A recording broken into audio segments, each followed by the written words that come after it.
Next level, leagues above the devil. Flying higher than they said I would, they label me a rebel. Bogota barely as dope as me. Success the only thing that give me dopamine. A legend, the only thing that I'm supposed to be. Everything's the only thing that's owed to me. Yeah, I want it all, my baby. I didn't come to watch, I came to ball, my baby. Well, welcome, ladies and gentlemen, to round 2 of the 2025 Drift Masters Championship. And yes, you are joining us in Spain, in Madrid, at the Circuito de Madrid Jarama. My name is Ian Waddington, and I'm joined alongside my good friend and co-colleague, Jacob Gettins. Jacob, we have been absolutely joyed with some incredible qualifying yesterday and some insane battles today in Top 32. Top 32 was just the starter, the appetizer. Now we get into the main deal, the main part of the show, the top 16. And as those guys around the circuit, along in the grandstands, on the banking, were just warmed in, just welcomed in to our top 16 parade and a bit of a show on track, getting them ready for what is going to happen this afternoon. Yeah, we've seen absolutely everything from big upsets to crazy stories, accidents, some of the most amazing lead and chase runs. I mean, and as you said, this is just the opening credits. We've barely got this underway at this point. So the track is only getting faster, the tandem's going to get even closer, and the show just that much more wild. Well, it certainly is going to get wild, and I tell you what is going to get wild as we travel through 2025 and we visit even more countries with crazier tracks and crazier locations. We obviously missed round 1 in Italy, it was cancelled, but we're here in Spain, and then we travel through Finland, Ireland, Latvia, and we return back to Pfytfflaakso in Germany for that Iron City, and all roads lead to the Warsaw, to the PGE Narodowy in the centre of Poland, where we throw it down at the Red Bull Drift Masters final, where we sell out 55,000 seats. We do it under the lights on a custom-built circuit, and we crown our 2025 champion. It is a sight to behold, but this was a sight to behold as our Red Bull athletes came along and put on an incredible stunt show for everybody in attendance, just to warm them up. You know, the drifting action had finished. Well, it hadn't finished completely because it was on track ever so slightly, and these guys, what a show, what a spectacle. And this is what we got to see during the lunch break. Yeah. That's it, yeah. It doesn't stop here. There is no time to relax. There is always something on the go, as we can see our competitors coming through our top 16, doing that parade, being introduced to all the lovely fans here in Spain. Yeah, it certainly was, and every driver pulled out on circuit for that top 16 parade, and I think a little bit of realisation turned in for some of these guys that they're in the show, they're in the main show. It's the business part of the deal now. These guys have got to get it done. There's no stopping from here on out. It's from here to the podium. One of these guys is going to be taking home a trophy. The champagne will be sprayed on that podium. Who will it be? We don't know. But this tall glass of water right here, James the Machine Dean in this brand new Ford Mustang RTR, well, he'll be gunning for that top spot as he was yesterday in qualifying. Put to it by the man of the moment, Pfytfflaakso, unfortunately not out there for that parade and not in our top 32, because yesterday we see a big accident at our qualifying showdown. So Peter, okay, he was checked out by our medical staff and fit for purpose. He goes back into operational standards. But Pfytfflaakso, unfortunately, that car unable to be repaired. As you can see, the Finnish fans in attendance this weekend cheering on Laurie Heinonen, the man with a target on his back this weekend and throughout the rest of the season, the defending the defending champion. Yeah, reigning champ. Total crazy chaos is the way we kicked off this day. I mean, this was not even this day, this weekend. There's the accident in question. Just an incredible series of events, and thankfully, Pfytfflaakso walks away from this. That is the main thing here. He is okay. The car, not so much. Twisted frame. It doesn't matter how many parts you've got. Nothing would have bolted back up to that. We got to see it in all of its destruction, and that car was completely totaled. There was a lot of hits. There was a lot of crazy action all the way through the weekend. You can see here, Laurie Heinonen getting into it. Just madness. Absolute madness as we progressed on. And there we go. That's just a little taste of what we might end up seeing when we get into our top 16 later on. Yeah, a lot of these guys going for it, heavy hitters, and Laurie Heinonen winning that battle against Benedictus Cherba. Cherba at fault, deemed by the judges, and Laurie Heinonen keeps that 2025 championship dream alive by moving through into the top 16. But that wasn't where it all ended. It carried on from there as we see Kevin Pesur going too hot and heavy into the wall, destroying the rear wheel, ripping the rear suspension off the car, and granting a win to Holovnia as he goes through to the top 16. Look at that wheel destroyed, and a very, very dejected Kevin Pesur after spending a lot of the off-season season, preparing the car, preparing himself as a driver, getting in plenty of seat time and practice, only to be let down at round two, by a small mistake as a driver, heading too fast into outside zone 4. But it never stopped there again. Pfytfflaakso, well, that car wasn't looking like that yesterday because he took that car to the wall heavily in practice. They managed to get it repaired and out, but then he took it to war in the top 32 and caused even more damage when he made big contact with Falvey. And again, Pfytfflaakso deemed at fault for that contact, and Falvey ultimately getting the win, advancing through to the top 16. But nevertheless,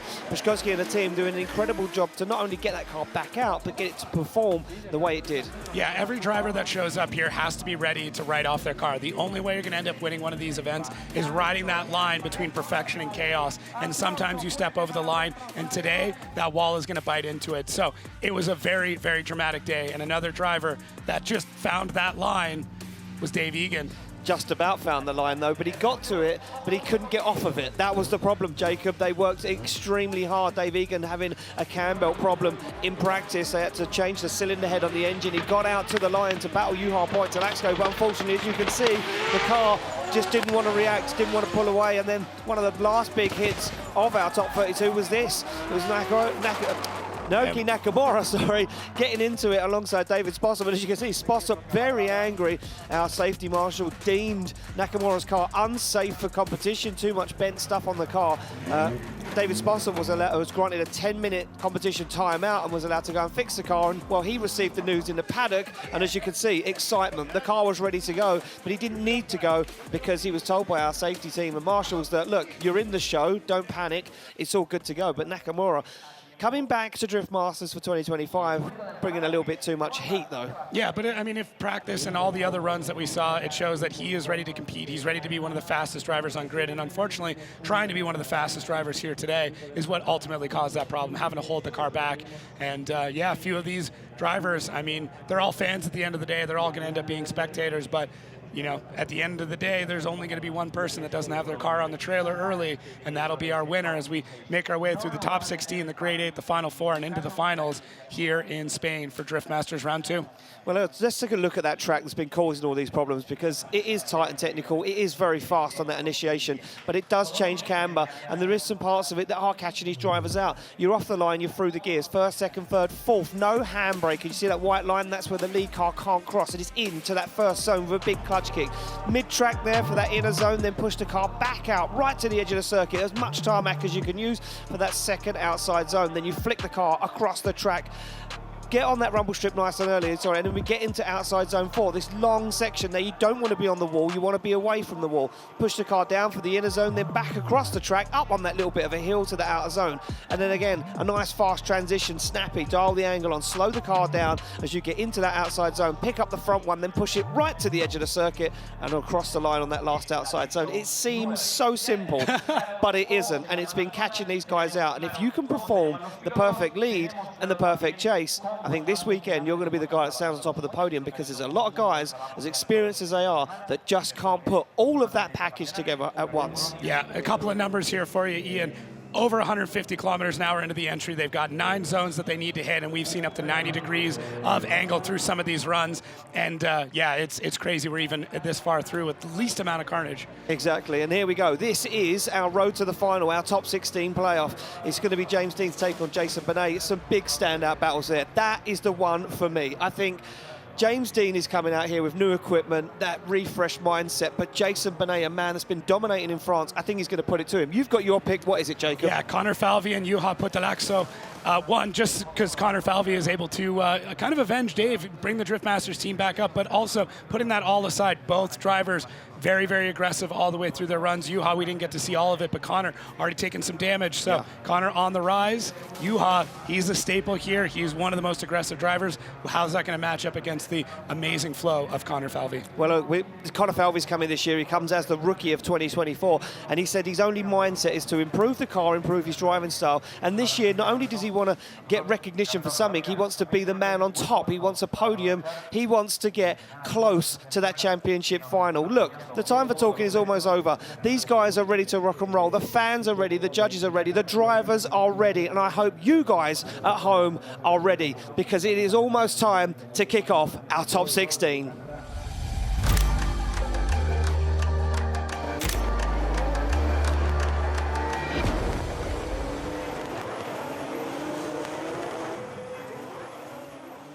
Well, there we go. We're down at the back end of the circuit, and the action is ready to come off the line. It is going to be James Dean to take on Jason Banet. This was my pick for the most exciting battle of our top 16 because two guys that want it. They want it bad. James Dean sits in a car that's a little bit battered and bruised now after being brand new just a couple of days ago.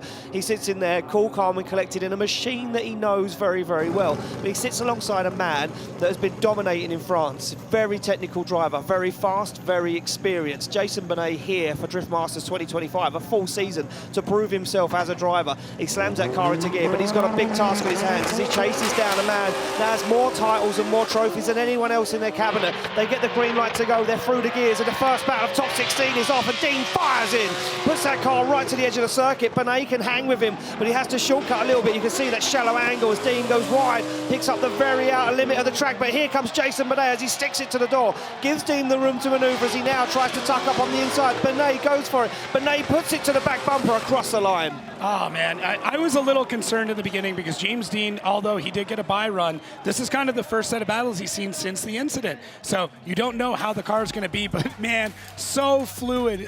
The way he's able to transition the car around is just expert class. There's a reason why he is considered to be the greatest of all time, and we get to watch history every single run that he puts down. But Jason Banet did not let up. When you're chasing behind James Dean, you know you put your pedal down and you steer the car through the rest of the track because James Dean won't check up. He's not going to slow down. He's going to put it through the zone every single time. So the confidence that you have chasing James Dean is unmatched with any other driver. But James Dean, the way he sets the car up before he even gets into the zone, he's thinking 2 zones ahead at all times. It's like playing pool against somebody that's a professional. Yeah. They're not thinking about this shot. They're thinking about every shot down the line. And as soon as James Dean comes off the line, that's what he's thinking about. Exactly that. And you can tell that by the way James Dean drives, the way he positions the car. As you say, he's already thinking about the finish line. He's already thinking about a sip of the champagne on the podium. He's tasting it. That's how far ahead he is of most other drivers, where some drivers are thinking about the next turn, the next handbrake pull, the next downshift. He's already thinking, well, I need to be here. I need to point the car in this direction. I know exactly where I need to be. James Dean is a machine, and that's why he's got that nickname. But now he has to chase down a man that he doesn't know. He hasn't really got any information about. There's nothing in the database about Jason Banet. He's a brand new entity to this championship. But let me tell you something about Jason Banet. He's got what it takes. We see him in practice, we see him in qualifying. He is a very good driver. He gets the thumbs up, but now he's got a big task. He's going to have that Mustang RTR breathing down his neck as they come off the line. It might be 900 horsepower, it might be 1,000 horsepower, but it's going to come down to one thing, and that's the person between the steering wheel and the pedals right now as Jason Banet absolutely fires down. He goes nice and wide, flicks the car across the circuit. Dean there with him, matching the angle. A little blip of the throttle for Dean as he works his way into the groove. Jason Banet not putting a foot wrong in that lead position at the moment. Gets that car dialed into that outside zone, picks up the throttle, but he misses that inner, and that could be the nail in the coffin for Jason Banet. Yeah, at this point, that's all we're going to end up looking at for some of these is if you are not completely into that zone. Once we're into the top 16, just being 6, I mean, not even, I was going to say 6 inches, but 6 inches. 10 centimeters away from where you need to be. I like you getting into the metric system. I got this, man. If you're 10 centimeters off that clip, that could be the entire run for you at this point. Jason Banet had a couple of small corrections. James Dean did an amazing job to be able to correct them as Banet comes through our 4th outside zone. He actually had to change up the angle right there. You can see that small correction. It might be easy to miss, but that could be everything, that small correction. So you'll see as he comes through here, gets that wheel in, takes a bit of angle out, and then has to add it back in. This is what we talk about when you're trying to think further ahead, a couple of zones ahead, and that's why James Dean is as great as he is. But James does a good job of getting through the run and following it in. Jason Banet, though, solid lead run on that, punching well above his weight and driving well beyond his years. Certainly so, and there we go, guys out of the car, and even some Irish flags in the crowd supporting James Dean as Jason Banet leaves the helmet on. I think he knows he made a few mistakes. That was a tough battle. Slide him left for Banet, right for James Dean, and it's going to be James Dean, ladies and gentlemen, advancing through to the Grade A, and Jason Banet knew it straight away. That was going to be a tough battle, but what a contender. Keep your eyes on that Frenchman throughout 2025 because he's got a point to prove here at Drift Masters. We will see him again. I guarantee it. There's going to be plenty more conversation around Jason Banet and what he's able to do on track. Yeah, this is just the start. Yeah, certainly so. So, see James Dean there. I think he stalled it. Did he? There was a malfunction, yeah. He's not perfect. He got out of the car and got back in. He had to reset quickly. Right, here we go. It doesn't stop getting heavier. Every single run of this top 16, again, looks like a final, as we mentioned, in top 32. It's going to be Heinonen to take on Oliver Randalu. Look, Randalu has been on the podium before. can he do it again? He has a big ask right now. Heinenen's on a flyer. He looks confident. No change in the car. He just nods to the cameraman. He said, thumbs up. I'm ready to rock and roll. It's business as usual for Lauri Heinonen. The Finnish driver sits alongside the Estonian of Oliver Randalu, and Randalu is in the zone. Look at this, fully focused. He's not messing around. He means business this weekend. The anti-lag fires as Randalu starts to creep, and he pulls away as Heinonen now fires through the gear. And look at this, as they flick across, Randalu gets himself out of formation and makes a mistake on initiation, and it's business as usual for Lauri Heinonen. Sets himself up beautifully for outside zone 4, works his way down the hill and then back up. Now Randalu trying to find himself back into this fight, trying to gain some lost proximity. He's shallowing up the angle, cutting the circuit, and Heinonen looks rock steady. Yeah, I think Randalu just mistimed things just a touch at the start, and this new procedure is changed up a little bit. Now you're running a light, there is no chicane, so that chase driver can roll a little bit more and time it a little bit better, but Randalu gets a little advantageous there, gets a bit off pace, and that ultimately meant that he needed to catch up. And the one driver you do not want to be playing catch up with is Lauri Heinonen, who does not look back, sets the car, gets through the track, one of the fastest drivers that we've seen all weekend, and shows all the signs of that here. What I did like, though, is Randalu did not panic. No. This is so key at this point. It's not over. Something could happen, something could change, and Oliver does a great job of not panicking, not taking as much angle out of the car as he needs to get back in the fight without zeroing out, because that's a very thin threshold between those two stages. It certainly is a thin threshold, and we see some of our phantom slow-mo shots as Lauri Heinonen looks out the window. Look at that cool look out the window. He just looks at the outside zone like, got that one. Now there's 2 more coming up. I know exactly where I need to be. It's rinse and repeat for Heinonen. He's almost driving a scale electrics, if you like, because it looks like that car literally goes exactly where it should do every single run. But now Randalu under some pressure, and he would have felt that in the car as a driver, but also been told that by his spotters. Yeah, of course. He's going to have notes going into this and understand what he needs to do, which is going to be perfection. But that also means that Lauri Heinonen can chase as close as he wants. Exactly, there we go. Heinonen would have been told to give him a little bit of room. There were some mistakes in that lead, but Heinonen now jumps into formation onto that back bumper, and he does give him the room to manoeuvre, as Heinonen doesn't want to make any mistakes, doesn't want to put himself in any danger, but he does a little bit there as he drops the wheel off the edge of the circuit, kicks up some dust, and now Randalu starts to pull away. Heinonen not really putting himself in the fight, and I think Heinonen panicked a little bit there. He's shortcutting the circuit massively. Randalu fires all these outside zones through the checklist and across the line. Very interesting. It almost looked like there may have been some sort of mechanical there for Lauri, because he slowed down even more throughout that track. So once we get into this replay, we're going to be able to start looking for a few different things. Does the smoke disappear? With this in-car, was there a misshift? That could be the other part. I don't think so. I mean, the chance of Lauri Heinonen having a misshift is pretty slim. But yeah, just kind of gets gapped. Normally you would see him dive in at this point. He'd really start to push, but just doesn't. Very, very strange from Lauri Heinonen. But, I mean, Oliver Randalu is the biggest fan of that right now. People do make mistakes. Champions make mistakes. Yeah, I mean, there's a lot of separation there. It's not exactly what we expected from Lauri Heinonen. I mean, look, you know, we know these guys play very tactical games, giving the lead car some room if you think there's going to be a bit of a sway in the favour of your way. But you can see the little bit of panic coming through there in Lauri Heinenen's driving as he tries to dive through and shortcut those outside zones. Yeah, just not able to make up the gap at any point in time, and almost looked like he struggled with the car. He was trying to take angle out. He was playing back and forth to really try and gain that proximity, but couldn't. So, I mean, it could come down to some sort of power issue. He's pointing. He's pointing, yeah. So what's his... Axle? Oh, has he got a D-bead? Oh, he's got a D-bead. Wow. So there we go. And I'll tell you when that happened, when he come into outside zone 4, I see the dust kick up there, and Heinonen dropped a wheel off the edge of the circuit. That gave him a D-bead, hence why he couldn't get through. And I'm also being told that James Dean's car is down to 6 cylinders for the runs. So James Dean won that battle on 6 cylinders. Wow. Fresh news coming from the paddock to my headset. Now, I'm hoping that's not like a permanent 6 cylinders. Well, that's what I'm thinking. They do have a full spare engine. I don't think there's enough time to make that swap. I have seen them. I mean, we even saw it yesterday where he was playing with spark plug wire, so maybe that's all it is. Let's hope that's all it is. But if anybody can figure out, it's going to be James Dean. Here's the thing, too. You're down 2 cylinders. and you have a lot of nitrous. Hold that fault. Slide them left for Heinonen, right for Randalu, and I knew this was going to happen. It's going to be Oliver Randalu, ladies and gentlemen, who takes it through to the top six, the Grade A. And I'm just going to quickly get clarification from the judges. The D bead deemed him out of competition. Yeah, it's a unanimous nod. You can't complete the run on a Dean bead.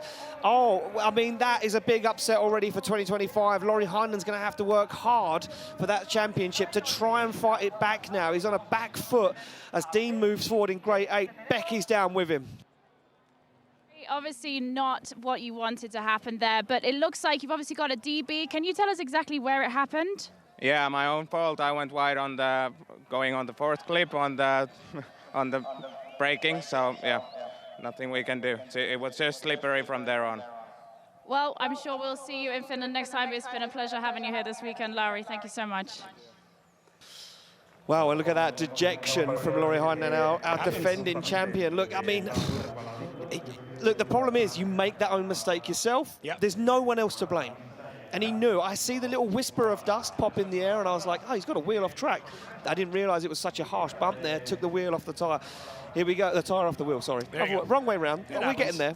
I'm learning about these cars. Right, we're back on the line. It's going to be Jack Shanahan to take on Oran Nilsen.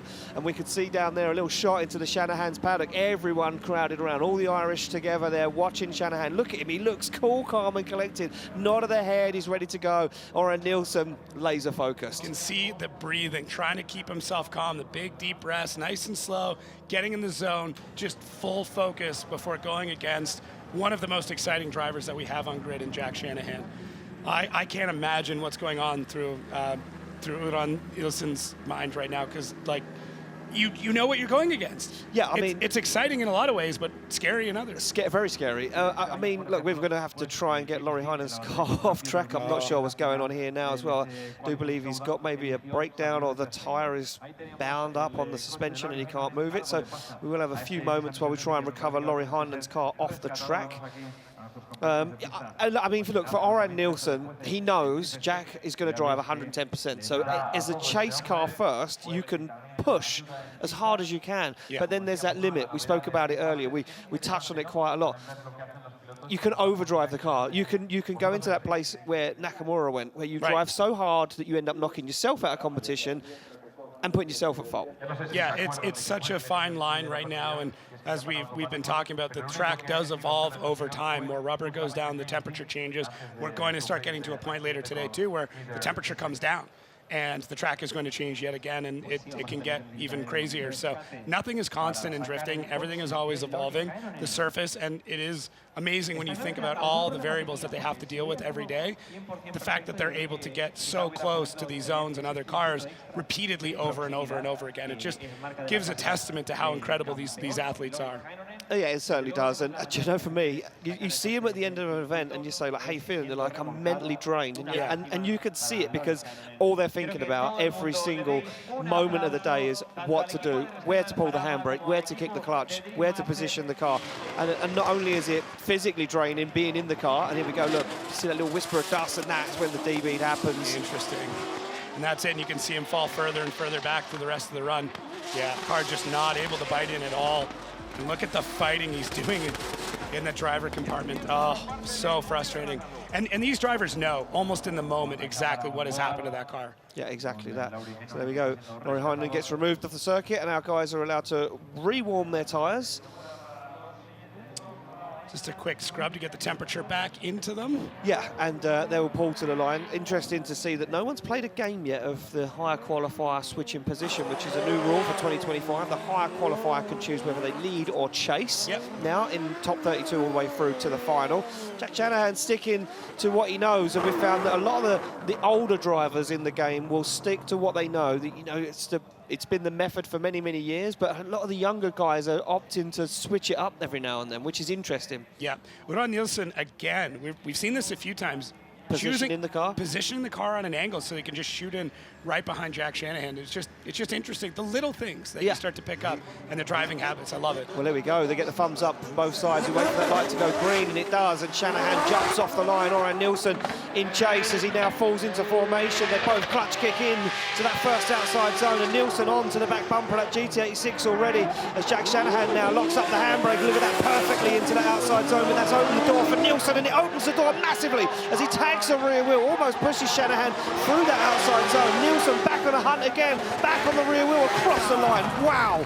Oh, another one. We're just getting kicked off too. I mean, we're not going to have much energy or voice left by the time this is done if these drivers keep driving this way. Jack Shanahan, I feel like a broken record, but doing exactly what he always does, aggressive and fast and gets through the track. But Oran Nilsen timing things and really trying to figure out when his moment is. You can see how much handbrake he's putting in, and that's just getting the car closer, able to push the car in a little bit wider. And you can see just how close he is to Jack Shanahan through this run, nosing that giant soarer in. And then they flick back out, and there's Oran Nilsen punching through the smoke. Jack getting a little bit ahead of him, but Nilsen gets on the throttle, gets back into the pocket, and finishes really, really strong when they come through this inside clip. Great proximity and adds that bit of angle, and they come across the line. Great job from both drivers. Oran Nilsen, I mean, uphill battle with driving against somebody like a Jack Shanahan, didn't shake him at all. Wasn't concerned. No, it wasn't concerned. And like I say, I think that, again, I think it plays into some of these guys' favours, knowing that you're driving against someone that can drive so hard and so well on that qualifying line. Remember, Shanahan qualifying way up there, 4th yesterday. He was in the qualifying showdown battles. This is a man that, once he's in the zone, once he's comfortable in the car, there's no stopping him. Yeah, and he's looking very comfortable. You can tell when a driver's struggling to adapt or there's a change that they don't like. I think they set this, forgot it, and he's just been driving his race the whole time. Yeah, here we go. Second half of the battle underway. Nilsen to lead out Shanahan. Shanahan now jumps to the back bumper of that Sora as Oran Nilsen puts foot to floor, unleashes all of the power from that 2JZ underneath the bonnet. Shanahan matches the angle though as they go into outside zone 4. A little wide for Oran Nilsen though as he puts a wheel over. Shanahan makes a dive, tags the side of that car on the rear wheel as they fire down into this inside zone. Can Shanahan take a bite out of the back of that car once again? He certainly tries to. Yeah, both drivers adapting well. Oran Nilsen pushing a little bit wide there through outside zone 4, and it looked like Jack Shanahan wanted to kind of go in with him. That instinct of like, I need to chase, I need to get close, but was able to quell that just long enough to make sure that Oran Nilsen didn't hit the wall, but Jack was still there right on him as they see this launch here, and that nice initiation from Oran Nilsen as they come through that first outside zone. Now pushing out nice and wide, sorry, third outside zone, but here, Nilsen right on the edge, just about dipped wide there, but able to keep one tire on. I mean, it looks way closer to it because of how long the back end is on the Soarer.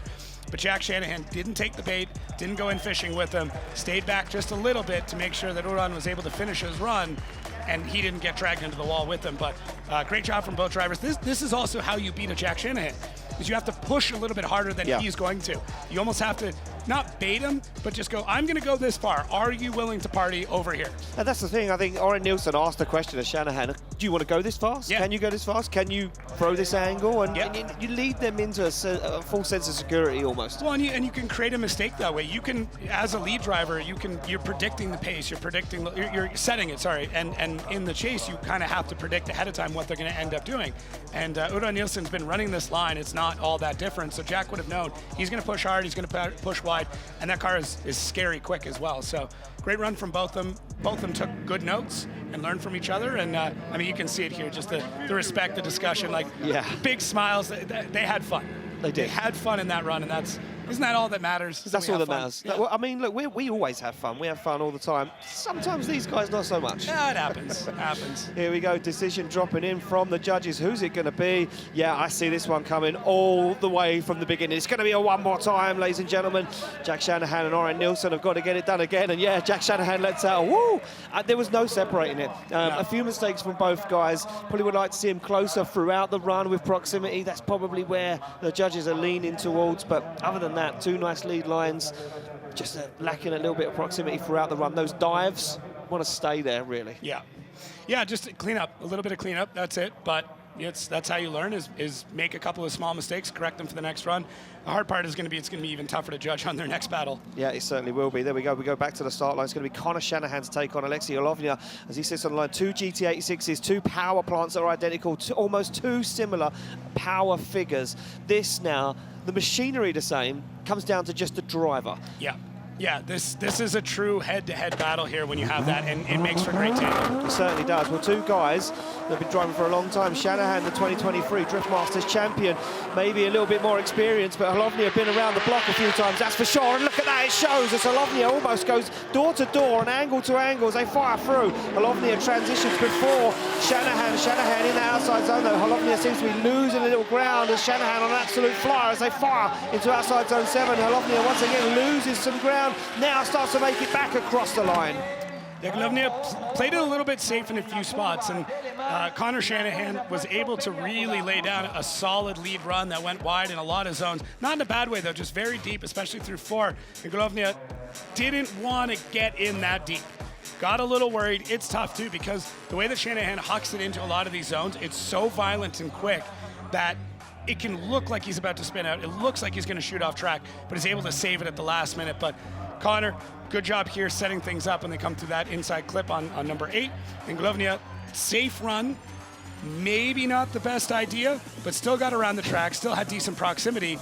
That's one of those runs you lay down and you hope that the chase driver, when you swap it around, that the chase driver ends up making a mistake. Shanahan instantly in the mirror there across the line. You see that on the onboard, looking to see where Holovnia was. Well, you want to know. It's that last impression, like, okay, we're done. Where are you? Where are you? Yeah. Did you make it through the run? Yeah. That's probably what. Could you hang? Yeah. Could you hang with me?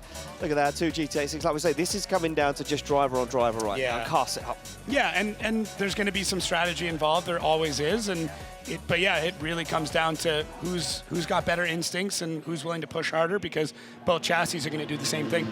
Exactly that. So these guys make their way back down to the back end of the paddock. They'll spin them around, and they'll go back to the start line.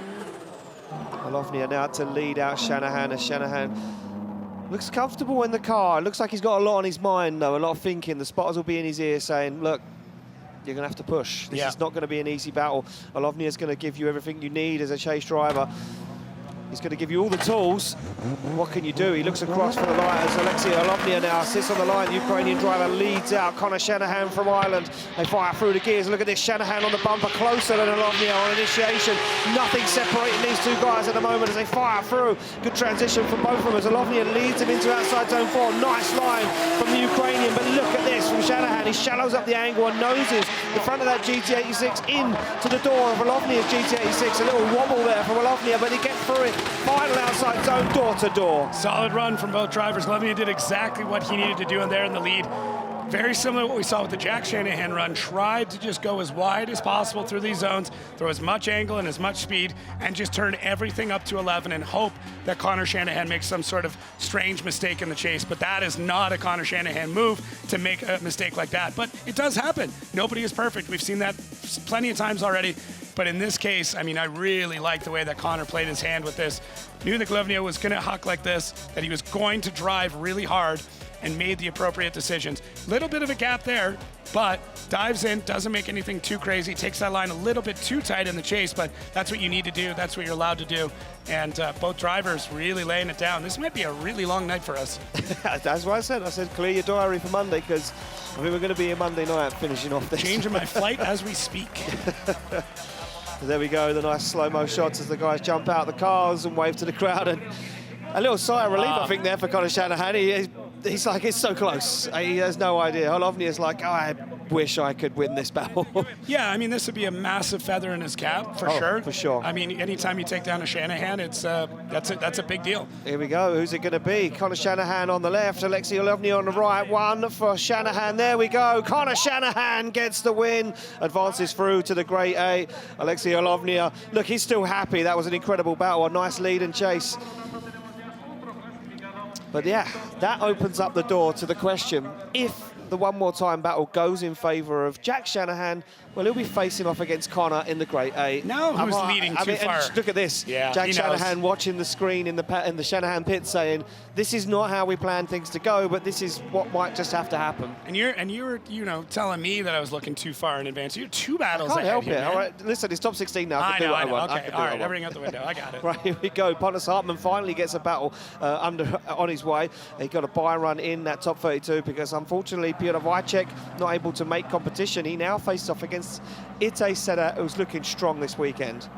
Yeah, this will be a great battle. And we talked about this before with the drivers who got the bye run. You don't have a lot of battle tests. You've been sitting on ice for a really long time. Well, technically, Itay didn't get a battle either because Marco Zaccaru bent those steering arms in the tyre warming area. He still did get the bye run, so did Pontus. But for me, Itay Sadeh in this new car, this new 2 Series, looking so strong. Good point. Well, there we go. It's time to find out who has got what it takes as they come off the line. It will be Pontus Hartman to chase down Itay Sadeh. 2 BMWs, 2 similar power plants. And what have they got as they throw down? Look at this from Itay Sadeh already on the throttle. Big flick to initiation as he fires down now. Scrubs some speed, a little shallow on the entry to outside zone 4. Pontus Hartman has to shallow up the angle. Almost got it wrong there and got himself into the wall. He's now losing ground on the young man as Itay Sadeh puts foot to floor, gets that final outside zone across the line. Yeah, Itay Sadeh, I mean, spooked me a little bit going into 4, just the way he entered in a little bit late, and that triangular line that we talked about that can be very dangerous when it comes to this track. So coming in late and then goes a bit wide, that could have been his entire weekend there, but able to pull that off, get back into the battle. But yeah, I mean, Pontus Hartman just not able to get into the fight. I'm not sure why. Everything looked pretty good at the run-up, and then Itay Sadeh just took off, and that was it for Pontus Hartman, who basically became a spectator behind him for a lot of the run. Yeah, he certainly did, and you know what? It was almost front row seats there to the view of how good that 2 Series looks as it flies around the circuit in Spain, because Itay Sadeh was up and gone. There was no catching that young man, but now we have to swap him around, and as Itay Sadeh, has he got the tools in the tool bag to slow that car down? You can see he's dialed a lot of grip into it. It's very fast, but Pontus Hartman's a quarter of the speed down. Yeah. So now he has to try and balance that behind Pontus Hartman, who probably isn't on the same sort of grip or pace that Itay is. Yeah, that's the hard part when you are chasing a slower driver, is you still need to drive at their pace. So you're going to have to pull things back. You may not have geared for the speed that they're going for, so you might be in between gears. It becomes very difficult, and I'm not saying that this is by any means a winning strategy just to drive a bit slower, but it is something that both drivers need to keep into account here, as Pontus Hartman now taking the lead, and Itay Sadeh now needs to slow things down. Yes, certainly so. So here we go, on the line, ready to rock and roll. We're waiting for the thumbs up from our start line. Marshall, Marcin down there, Pontus Hartman eager to go now. The anti-lag kicks in as the green light is shown, and they are off and through the gears. And look at Itay Sadeh as he looks for the back bumper of that BMW 46. A big clutch kick from Pontus Hartman. He tries as much as he can to avoid, but he can't get away. He's trying to shortcut the circuit, and now look where that's put Itay Sadeh way out of formation. Hartman up into the wall, and Itay Sadeh gets himself back into the final tag onto the door from Itay Sadeh. He's still coming into this one swinging, but that was a big mistake from both drivers. It'll be interesting to see how the judges see that. Yeah, this is going to be interesting. There's going to be a lot of notes that need to be gone through, and I expect a lot of replays we're going to have to look over here, as both drivers having a roller coaster of a run as they came into this. So yeah, Pontus Hartman missing that zone completely, just straight line through, and that amount of speed created a huge issue as he gets really close to the wall. Probably, I think he got the bumper into it.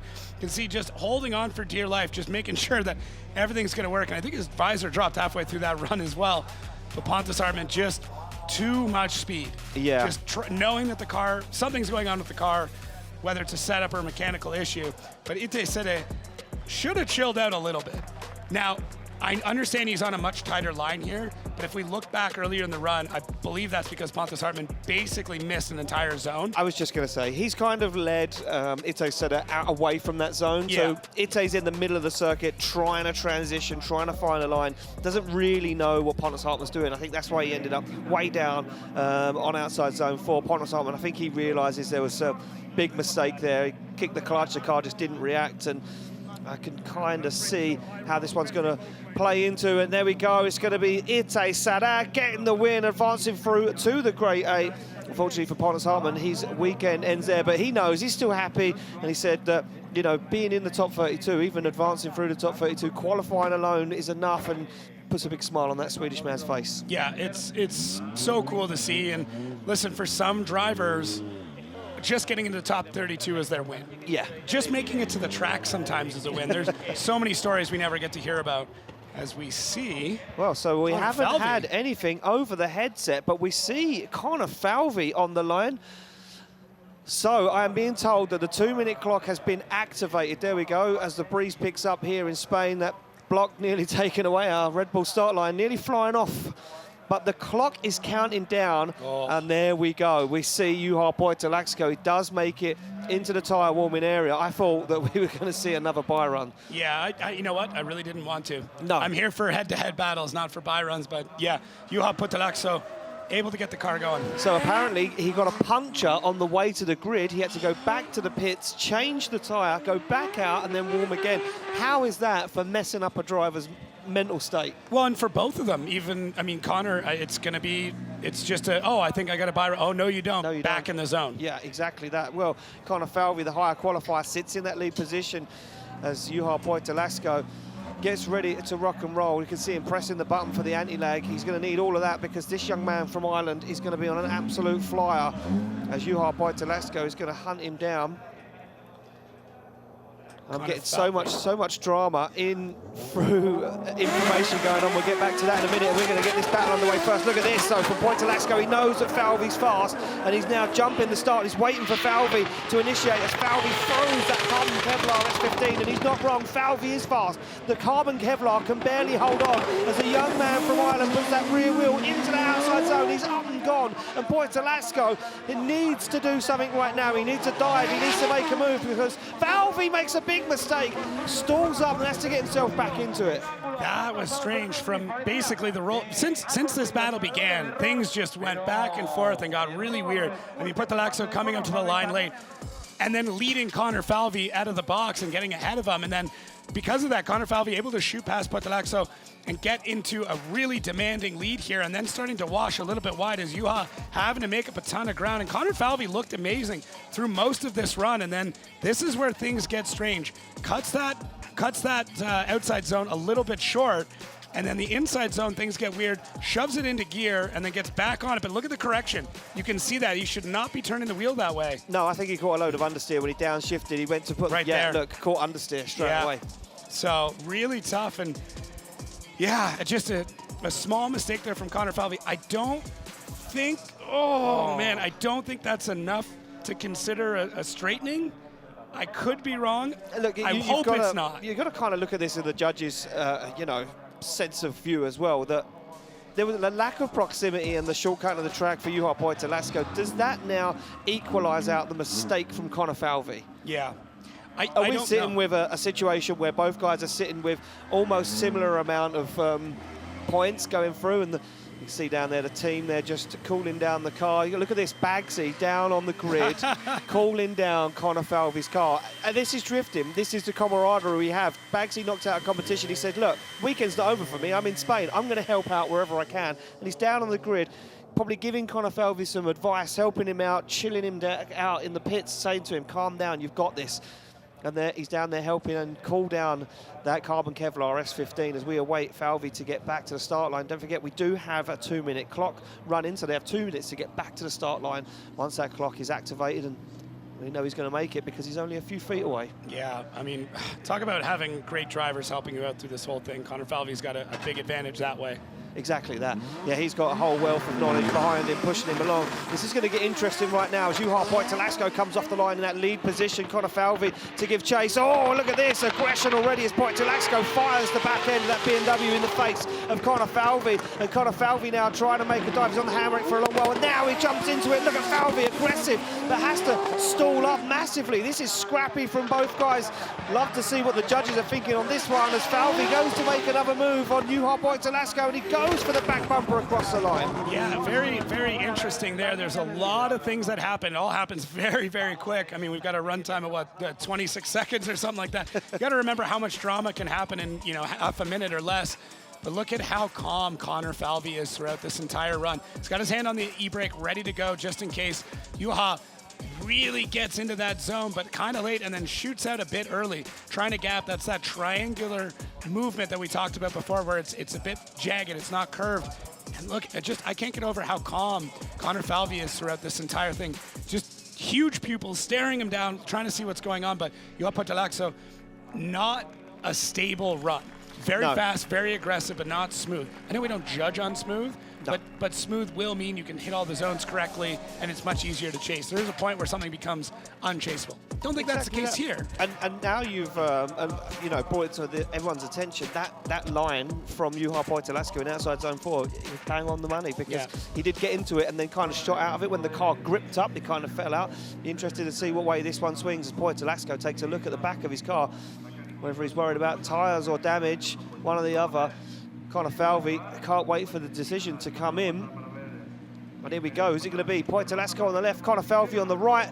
One vote for Connor Falvey. It's going to be Connor Falvey. Connor Falvey gets the win, advances through to the Grade A. Another step forward. Juha Pfytfflaakso quite dejected there. And we're going to go to David Kalas real quick. David, that was a tough one. Yeah, it definitely was. Like, after the first run, we thought that Juha is completely having it, because we saw a big mistake from Connor in the last corner. The front just slipped. It was not taken like straightening, because the car was still sideways, but it was a big mistake. But then they switched, and Juha unfortunately showed us that he's able to do even bigger mistakes in his lead run, as he was going into the no-go zone in inner zone 2, which is taking like wheel off, and then continuing with other small mistakes and bigger mistakes. So his lead was actually even worse than Connor's. So then it goes to Connor. Well, there we go, Connor Falvey taking a step forward in competition. He's looking good. The Irish fans are loving it. I think there's plenty of people back in Ireland that are loving it. Look, Connor Falvey, the Rookie of the Year last year, already making moves in 2025. Becky's with him right now. Connor, congratulations, you're into top 8. And if I'm correct, this is the first you've ever got in competition at Drift Masters. That must feel absolutely amazing for you. Oh, it feels amazing. It feels like all the hard work paid off. There's been so much commitments made over the off-season. My parents put so much into me, so I can't thank them enough, and I can't thank Drift Games enough as well. You have no idea how much it means to me. I'm just delighted. How many laps of this track did you actually do on the sim? I heard there was a lot of times that you practiced this. Yeah, there was too many hours, about 55 hours I put into it, so I'm working very hard, and yeah, just hopefully we can get further now. Congratulations, Connor. There you have it, guys. Thanks, Becky. Yeah, there we go. A man, look, very humble for a young man, and look, so, you know, grateful for every opportunity he's been given. And that was a tough battle for him, understeering that last outside zone, a scrappy lead to try and chase. Look, we move it along to the next battle in our top 16. It's going to be Juha Rintanen to take on David Sposob. Sposob getting that win over Naoki Nakamura with contact in that last outside zone across the line. He's very, very happy he's got into the top 16. But he's going up against a steely competitor this weekend of Juha Rintanen. Yeah, both drivers seen some contact, so hopefully the cars are ready to go and there's no mechanicals, and we get a really nice heads-up battle here. Yeah, I'm sure we can. And Rintanen must be in that right mindset that he said he wasn't in yesterday for qualifying, as he now slams through the gears and stares down the back of that purple S15. They fire in, and look at this from Sposob. No messing around. He knows he's got Rintanen hot in pursuit, and that's a big mistake from Juha Rintanen. He went for the transition way too early, and now Rintanen makes a big mistake. He's down on the inside. He has to try and get himself back in formation, back on the side of the Polishman's S15, as Sposob finds that inner zone, looks for the final one across the line. Yeah, very uncharacteristic mistake there from Juha Rintanen. Just timing, just, you know, one Mississippi off, just barely outside of what it was. One Mississippi. That's it. Yeah. I mean, hey, we'll use anything to measure, but yeah, look at this. Yeah, I think Rintanen, sorry to jump in there, please. I think he come down the inside and caught himself off, because Sposob was going to transition, and he knew he was going to make contact with the lead car.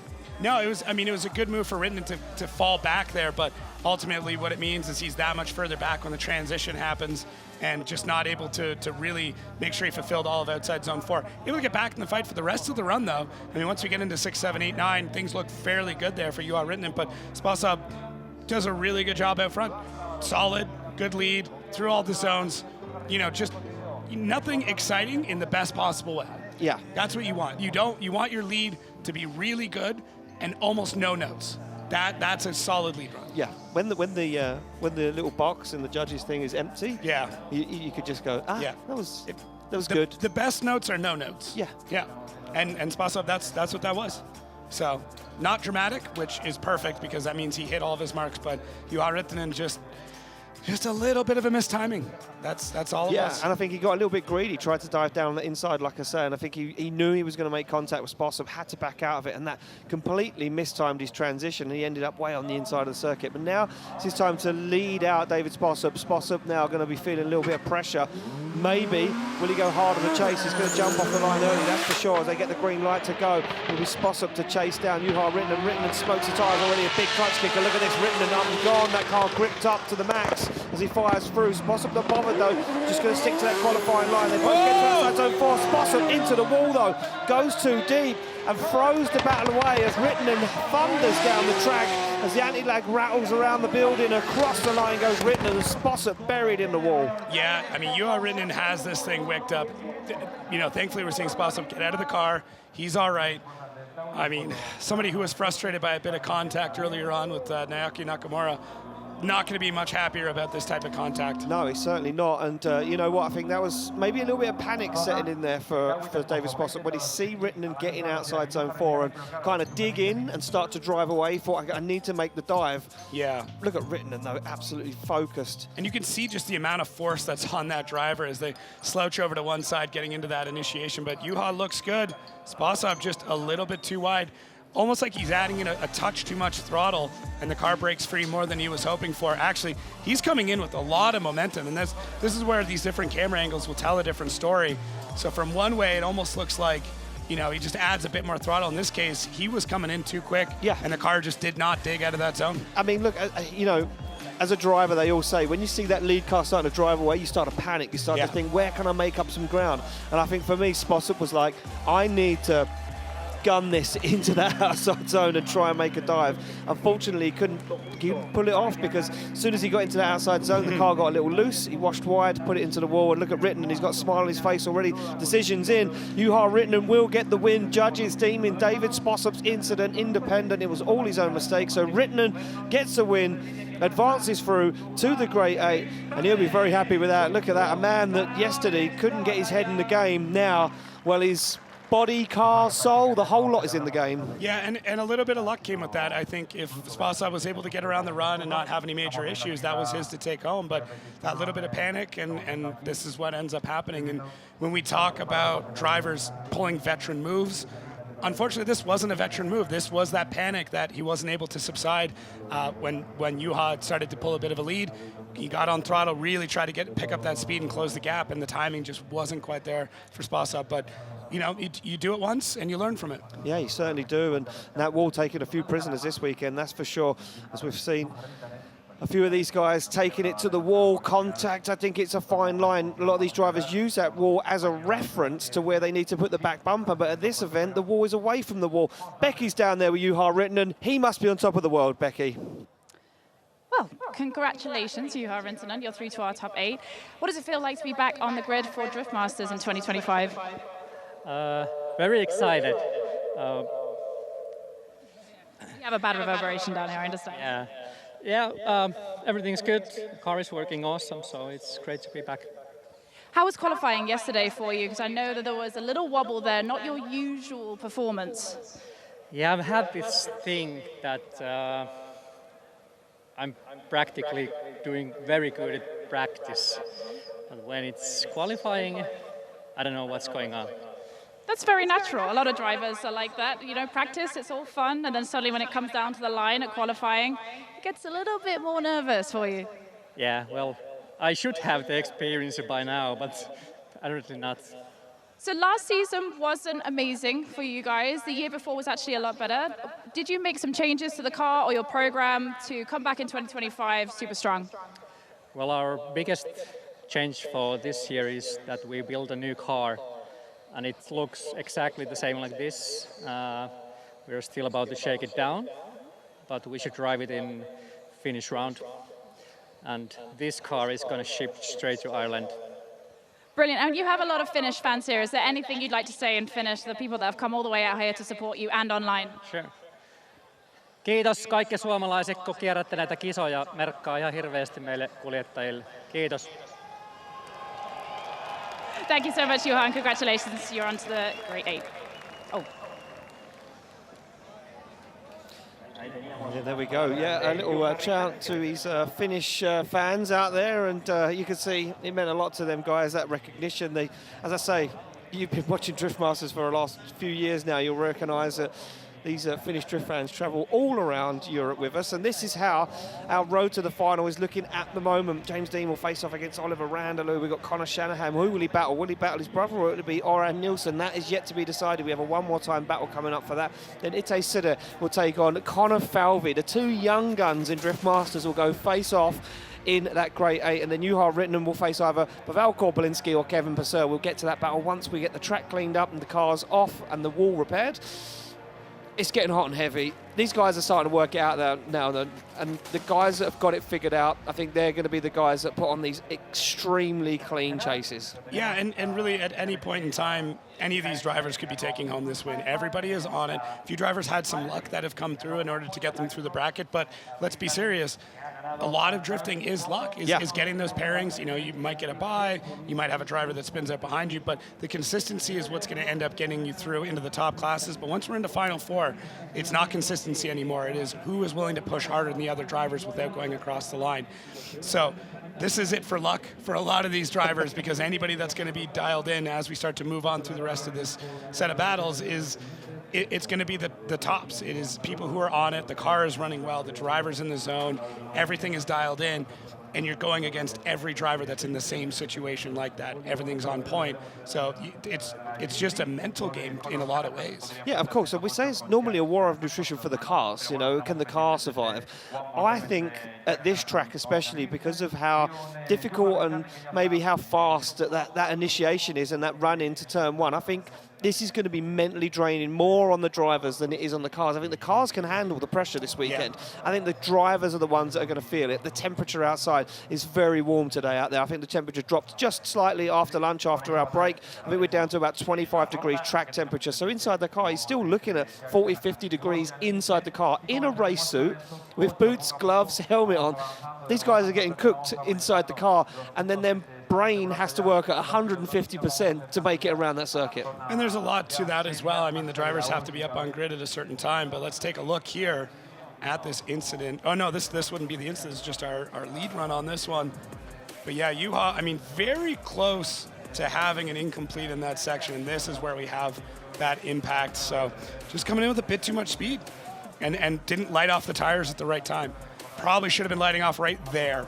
And then it was just too late by the time he got into it. Yeah, and you could see he was off throttle at that point as well. So you could see the car was just gliding across the circuit. Wasn't going to gain any traction. There was a lot of momentum, a lot of speed going into there. And unfortunately, he couldn't get it slowed down.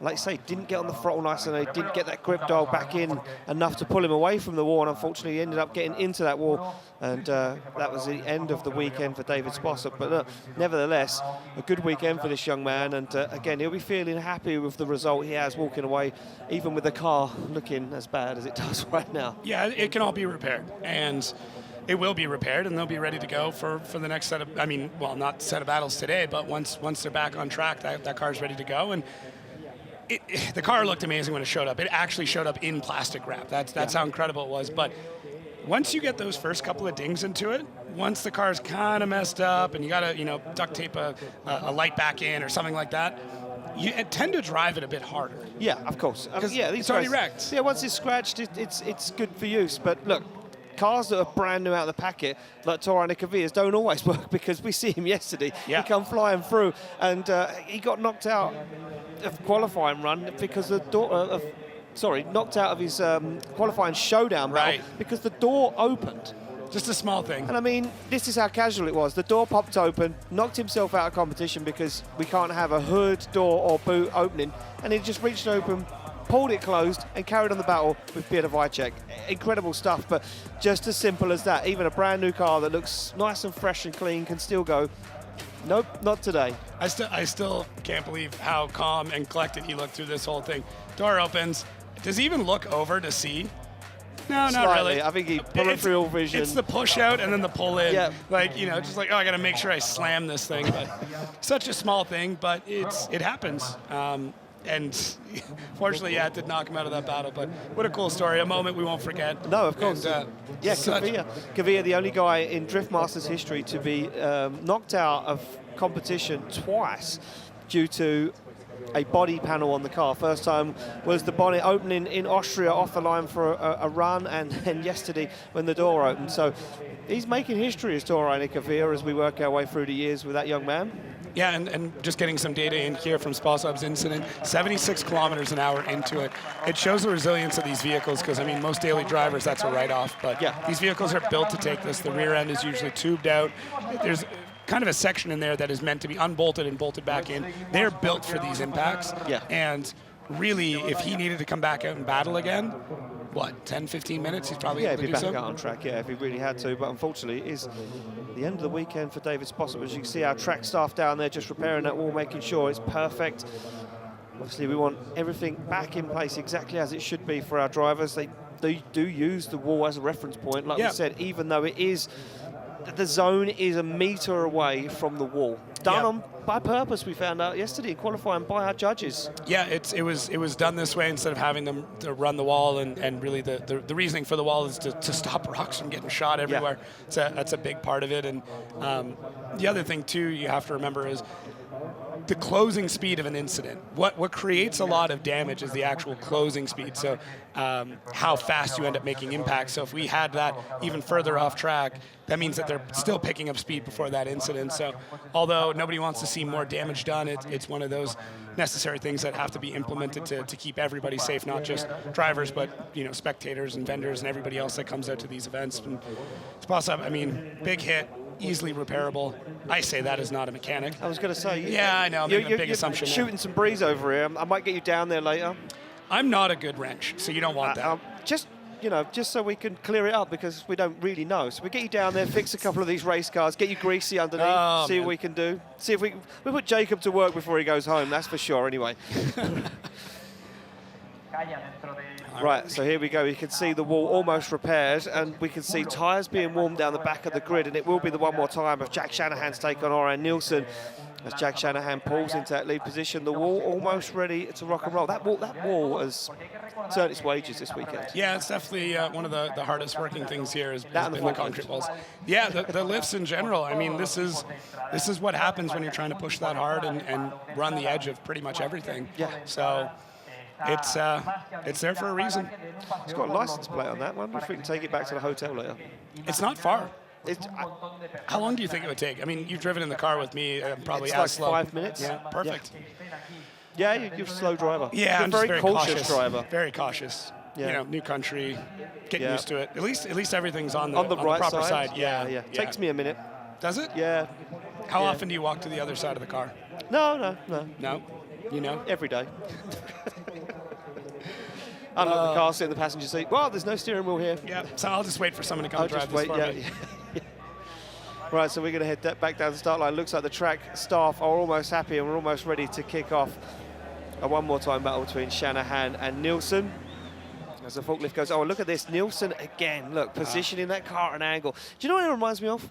Formula One starting grid. Right. Those guys gridding at an angle to try and gain that advantage, that little drive across the track. It's interesting. But it's every little advantage that you need to take to do this. This is a game of inches. Yeah. Right? So even just angling it that little bit means that you can drive right in behind Jack Shanahan. You can time it out a little bit better.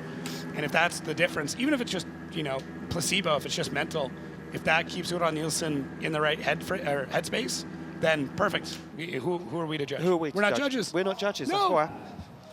They're there, and they're Right always they're grumpy. Their faces are long today because it's been a long day already. Well, here we go. It looks like our start line Marshall Martin's getting the call to say that we are ready to send cars, and they're getting the thumbs up and they're getting told to watch the light. It will be Shanahan to lead out Nilsen. Look at Nilsen already jumping off the line like a lowrider, the front of that Sora popping up and down as he jumps onto the back bumper.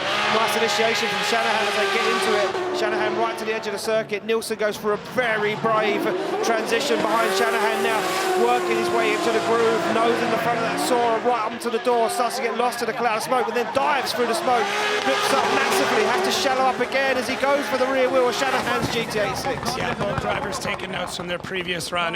Nilsen getting a little bit more aggressive in the chase, taking a few more risks, and then Jack Shanahan just going faster and providing that monumental lead run there for Nilsen to be able to get into. And you can see just how dynamic this car is. Every time Nilsen's on the throttle, it's shooting forward, it's lifting up, it's diving, it's bobbling around, and he's able to harness all of it and get as much grip down onto the track as possible to be able to keep up with the incredibly fast Jack Shanahan, who once again putting in a clinic in the lead. And Nilsen, just that small mistake there coming into 5, and that also just creates more issues as he runs down to the track, to the end of the track, but doesn't do anything weird, doesn't shallow up a ton, is able to keep things going. And that's actually Connor Shanahan's spotter, but hey, he might be doing double duty. He's doing double duty. Yeah, I mean, it's one of those, when you're in with the Shanahans, you do everything. He's probably cooking. When you're in, toast, you're making people coffee, you're doing the whole lot.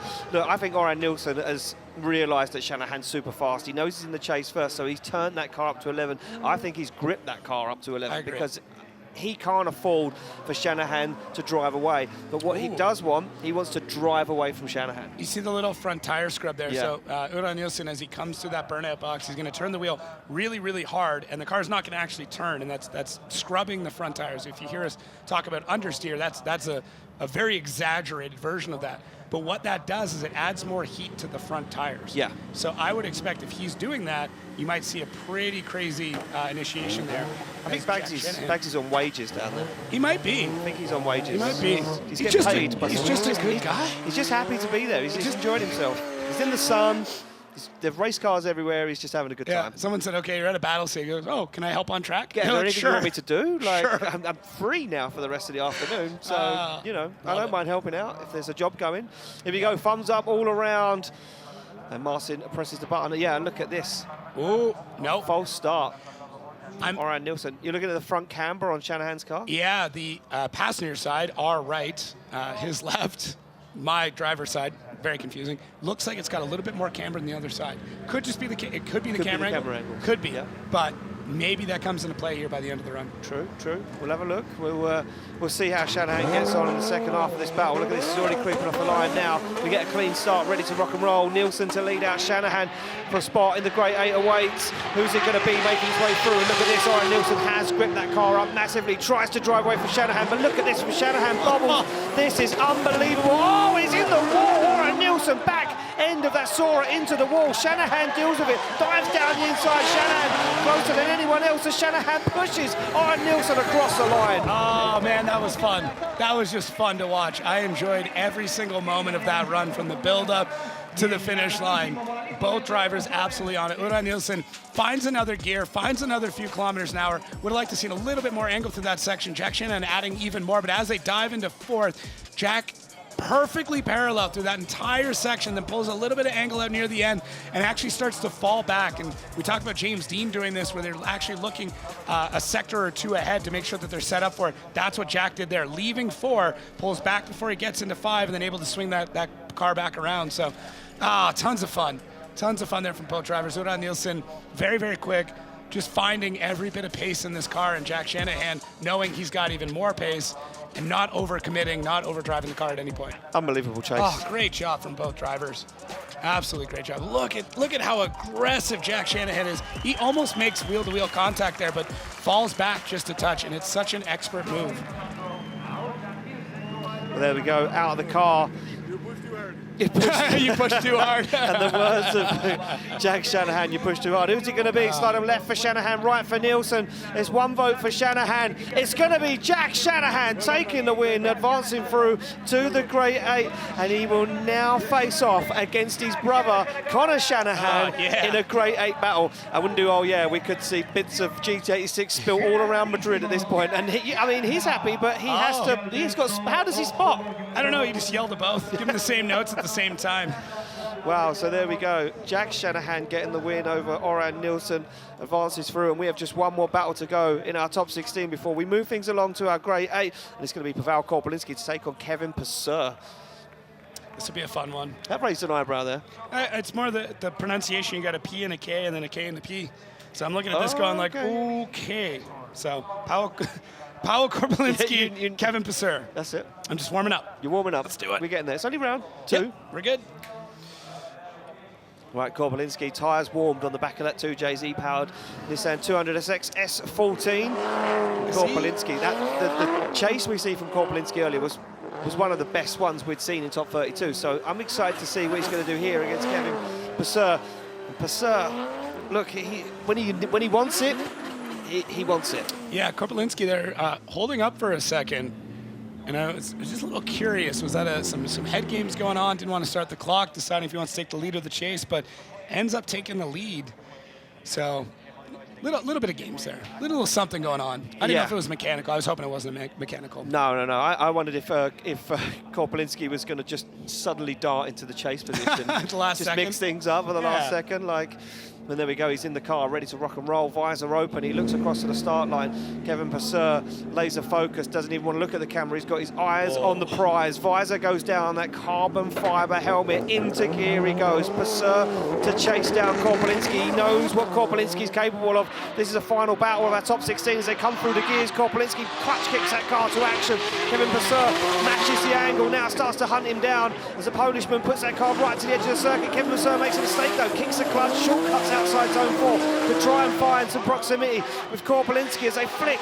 Almost mirror image, big angle from Korpulinski. It almost messes up Pesur, but he deals with it across the line. How did Pesur pull that off? What looked like a mistake ended up turning into something absolutely epic.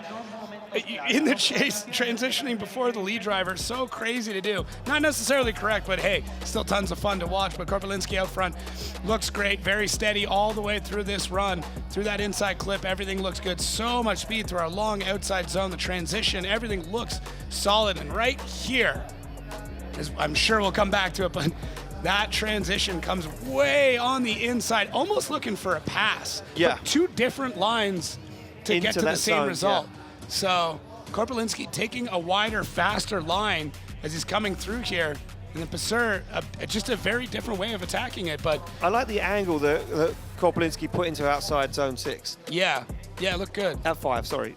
Hey, whatever. We'll just start adding numbers to we'll whatever. Just add numbers, 15. Yeah, but Pesur, just interesting that he would go about it that way. Maybe he felt like he was getting gapped more than he actually was, because it didn't look that bad, but sometimes you think that the car is further away. You're so used to just being on the door all the time that if there's a couple of feet in front, you're like, how far back am I? How far back am I? And what can I do to throw it in? He went for that wild flick and tried to put it onto the door, and it paid off for him. But yeah, 2 different lines, same result into that inside zone. Very, very clever driving from both of them as Korpulinski now pulls into that chase position. Kevin Pesur ready to rock and roll.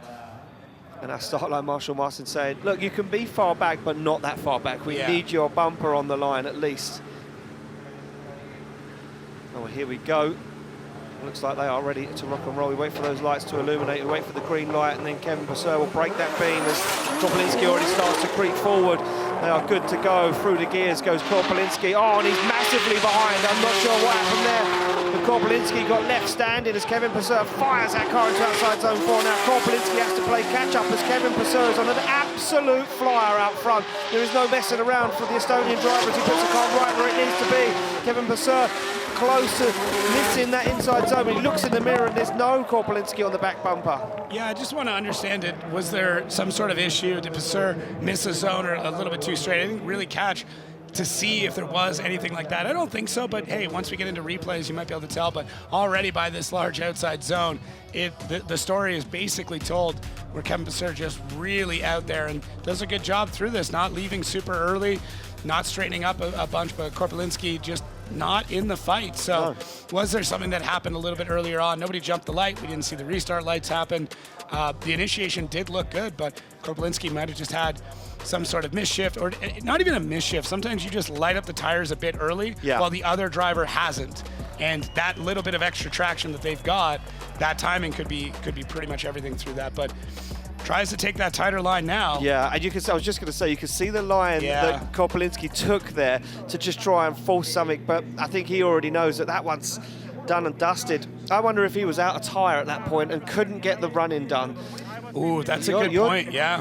I mean, look, this was talked about yesterday in the paddock. A lot of drivers saying, how is the tyre going to go? How is it going to last 2 runs? What's the situation going to be?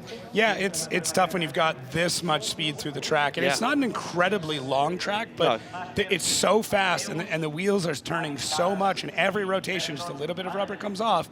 And by the end, if you're down to cords, you could be a zone or 2 in, and there's just nothing left. So I wonder what the judges were looking at there. I thought we was into a bit of a judging disagreement, maybe. I don't think so. They're not yelling at each other. They all seem to be smiling. They're signaling some stuff to me that I'm not going to pass on, but yeah, I'm not sure. I think this could go one way, it could go the other. Here we go. Kevin Pesur on the left, Pavel Korpulinski on the right, and there we go. It's going to be a one more time. It's going to be a one more time. Interesting from the judges. We do come to you quickly, David Kalas. What made you unanimously decide a one more time? Yeah, we need to say that the first run was overall better. Pavel was having better lead, and Kevin was having better chase. Then they switched, and both were having some mistakes. Yes, the gap was bigger, but also on the lead position, Kevin was cutting some zones, and it was not that precise. So we would like to see that once more, just clean it up, show us better battle, and we'll see who will be the winner. I'm totally fine with seeing more drifting. Same. Well, there we go, more drifting. So we will be waiting for those guys to get back down to the paddock to change some tyres and some more fuel in the car, maybe a cold beverage for the drivers. Quite possibly. Yes, Korpulinski's going to take that onboard camera back to the paddock. We need to go, yeah, no messing around, we need to go. He's shouting at the crew. Yeah. The crew are like, we thought we were out, you were nowhere in that battle, what happened? Yeah, but hey, judges explained it. I mean, this is what I had mentioned earlier on. Did somebody cut a line? Was he a little bit too quick there in the beginning, and that's what ends up causing that gap, and that's what I feel like ended up being the case here, and Korpulinski just didn't have a chance to. No. Yeah, that first outside zone, right at initiation, that can be everything for the whole battle, especially for the chase driver. So when things like that happen, you got to more or less figure out what you're going to end up doing in the chase if you see that driver take it, knowing that there's a good chance that they're going to be running away from you. Yeah, certainly so. So we see both their guys make their way to the paddock, and Kevin Pesur getting pushed back into his pits. Korpulinski going into his little pit box down there. And those guys will be prepping those cars ready to rock and roll. And we are almost done with our top 16 before we move it on to our top 8. We've got some good battles coming up. And look, for me, I think that you have to note the standout battle that's going to be in top 8. Yeah. And it has to be the Shanahan battle. Yeah, that's going to be massive. I mean, I don't know of any other drivers that have driven together as much as they have. No. They grew up together. They grew up together. They learned to drive together. They push each other as drivers. Yeah. The worrying thing is they're going to push 110%. Yeah, I agree. But there's 110 or 15%, let's just throw numbers at it, trust. Yeah. That's all there. When you drive with somebody that much and you're that connected, and as a family, they're so close. Right, you can be brothers and never talk to each other. They just don't stop talking to each other. They're around each other all the time, and they one has taught the other. And there's so much more rivalry and competitiveness in there. It's pretty wild. I mean, the fact that Connor's got a championship and Jack doesn't. That's something, man. Are you stirring that pot already? Yeah, let's get the ladle out. Let's stir away. Okay. Connor's got. It's just fact. That's how it is. Jack has yet to win the championship. Connor has done it. And Jack has been close in the past. Right. He's come very, very close. And Connor made the jump to the U.S. before Jack did. Yep. Jack is older, though, has more experience.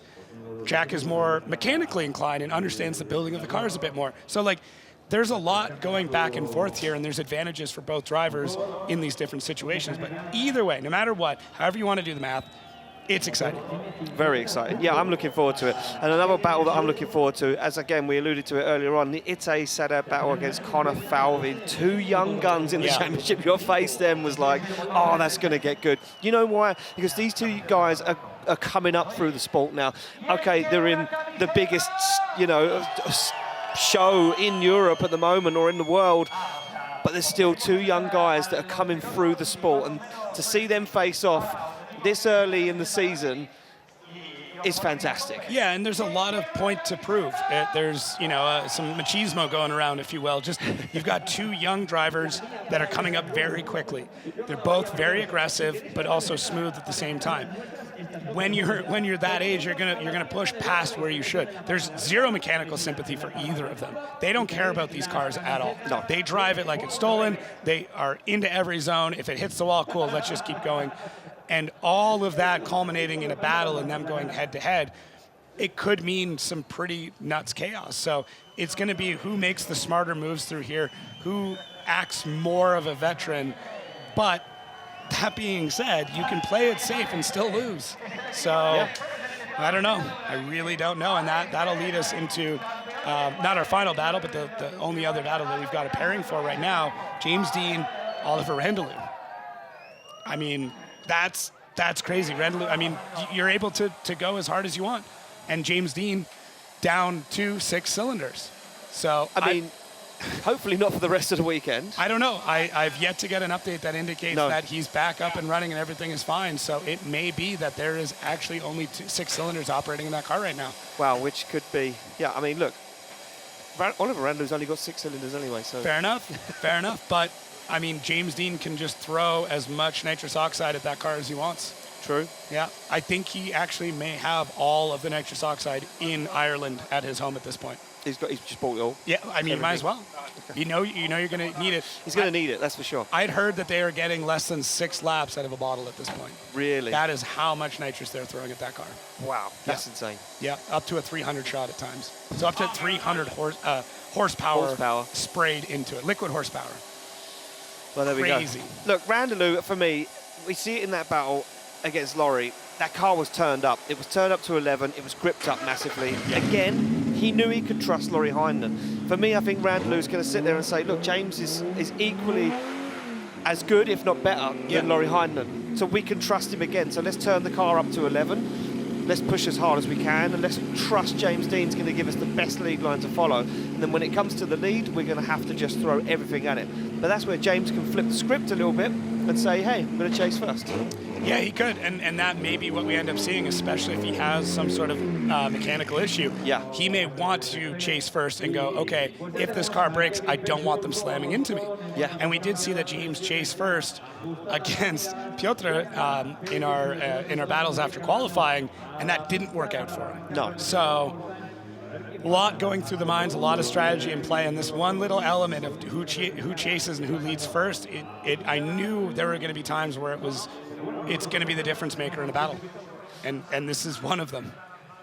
Well, there we go. That is how our top 8 is looking at the moment. As you see, James Dean going to face off against Randalu. The Shanahan battle is going to be one that I think that's going to be the highlight reel for the weekend. If I'm brutally honest with you, the final should be the highlight reel, but I think that battle between the two Shanahans is going to be spectacular. As we say, Itay Sadeh against Connor Falvey. Rintanen will take on either Pavel Korpulinski or Kevin Pesur. That one yet to be decided. We can see Kevin Pesur making his way back out to circuit to warm the tyres on the back of that BMW 2 Series. He's going to be ready for action. Those guys would have felt each other out. You could see Pesur out of the car, just having a walk around, refreshing the mind, going over the battle in his head. Where did I go wrong? What do I need to do this time? We're waiting for Korpulinski. We can see down there at the paddock, he's pitted next door to Yves Meyer. We're waiting for him to pop out of that pit box. And as you can see, Randalu already down there. Yeah, I mean, you want to get into that headspace as early as possible. We touched on it a little bit earlier, but these drivers sometimes are sitting there ready to go out to battle for 15, 20 minutes, even more in some cases, just waiting and having to keep their head straight. So both these drivers now need to give their heads a bit of a shake, refresh, get back in the zone, scrub those tires in. This to them is the ritual. if you really get deep into drifting, most drivers will do the exact same thing in the burnout box every time. Yeah. It might be 3 donuts one way or one the other way or a big burnout or scrubbing something, but they'll almost always have a ritual in the burnout box. It's kind of neat. And here we go. Korpulinski pulls into the lead position as the higher qualifier, sticks with what he knows, as Kevin Pesur now pulls into chase position. Ready to kick off our one more time battle between these two guys. They've already been at it once just a few moments ago. Now time to get it done. Only one spot in the top 8 waits for these guys. And you can see Kevin Pesur finger on the anti-lag button, ready to trigger it, ready to fire it off. And here we go. They get the green light to go. Korpulinski to lead out Pesur through the gears. Down they come. Flick to initiation. Kevin Pesur back on that inside line again. Can he make it work this time? He can, as he fires through an early transition. He's on the handbrake for a long time now. Down on the inside, trying to work his way into the groove as Korpulinski goes super wide, dials on big angle, and they both deal with it as they fire through into that inside zone. Big crutch kick from Pesur. He's on the door across the line. Yeah, that was just an aggressive and violent transition for Korpulinski. Just able to get the car at angle and catching it really, really quick. And it was almost a tactic, I would say, to try and shake off Kevin Pesur, because when you snap transition like that, it's very difficult to chase. And it's totally fine to do. It's just a way of trying to shake off that chase driver. You know, if somebody's following you, if you're being chased, you're going to pull out everything in your toolbox to try and get them to fall back a little bit. But Kevin Pesur not shaken at any point during this run. A little bit of a transition early, but then uses it to dive back in as we come through that last section. So both drivers learning from the mistakes of the past, taking those notes, and I love to see that. Make your final part of the run as incredible as you can. Push in a little bit. Make sure you've got that tandem as you cross the line, because that is the last thing the judges are going to see before you swap things back around. Yeah, certainly is. I think for me, it stamps the stamp of the run. You know, the judges go, oh, look at that, door on door across the line. We did it as soon as they came across. Both of us just went, it's so satisfying to see an amazing run like that. And when you finish off the run with both cars side by side, it just makes it that much better. As we're going to flip them back around, and we'll see Kevin Pesur now out in the lead and Pavel Korpulinski take it in the chase. Yeah, so here we go. They pull back up, and look, I mean, I know. Yeah. What's next? What is next? What do you do now as a driver? What do you sit there and you think, well, I should just drive 110%, I guess. Korpulinski already jumping that start, ready to rock and roll. He knows that Kevin Pesur's fast. He knows he pulled a massive gap on him. He won't let it happen this time. Much better from Korpulinski. But now he catches understeer. He goes a wheel off track, and he's left in a cloud of smoke once again as Kevin Pesur puts foot to floor, fires through outside zone 4. Pavel Korpulinski tries to get himself back in the question, back in the fight, as Kevin Pesur fires for a big angle. Look at this, dialed in, as Korpulinski looks for the back bumper. Yeah, when you start to get into these one more times, it becomes a war of attrition, that mental fortitude of who is going to make a mistake first, and that is what we ended up seeing here. Korpulinski just understeers, pushes himself out wide. I think it might have only been the one. Great job, though, not to panic or freak out or do anything weird. And thankfully, the car still seems to be mechanically fine, because taking a wheel off like that, we've seen before with Lori Heinonen. Yeah, you can get a D-bead, you can snap a control arm. There's so many things that can happen with these vehicles, especially at that amount of speed, and how violent it is when you do go off track, and especially coming back onto track. So thankfully, everything was good there, but a big mistake there. And I mean, obviously, Kevin Pesur probably a little bit happy about that as we're... There we go. Pavel's car parking brake, man. I mean, listen, the hydros are not meant for parking, so... No. There we go. Oh, that guy's just going to have to hold it. That's yeah. Pavel's like, look, you hold my car. Yeah. I'm going to do the thing. I got to be on camera for a minute. Yeah, like, look, hey. Hold my car. Like I'm a celebrity. Here we go. Left for Pesur, right for Pavel Korpulinski. And it is going to be Kevin Pesur from Estonia who gets the win and advances through to the top 8. And Kevin Pesur finishes up our top 16. And there we go. The top 8 battle tree is complete. Thumbs up from that man. He's absolutely dialed in, and the fans are happy. It's a sad day for Poland as another one of their veterans, another one of their competitors falls to competition. And we round out our top 16 with Kevin Pesur filling in the last of the grid. Yeah, and I think him against Juha Rintanen is going to be interesting. Both drivers having some mistakes and needing to clean things up. As we said, this is kind of the end of the luck. now that we're into this point, it's no longer, you know, hoping that somebody makes a mistake. No one should be making any mistakes whatsoever. It's just a battle of who can hit perfection first. Exactly that. Look, we're talking about perfection. We're into the top 8 now. These guys we're getting to the best of the best now. We're starting to whittle it down. In just a moment's time, we'll be in the top 4, and before you know it, they will be the guys that have got the track figured out. They've got the right mindset. They're in the zone. They're ready to go, and that's what we're looking for. Now we need to whittle down them 4 drivers. Who's it going to be? We've got some big players in the game. We've got some big names up there. We've also got some guys that are coming in this weekend fresh with a mindset that they want to win this championship. Who is going to take it? There's only one way to find out. Let's head to the top 8.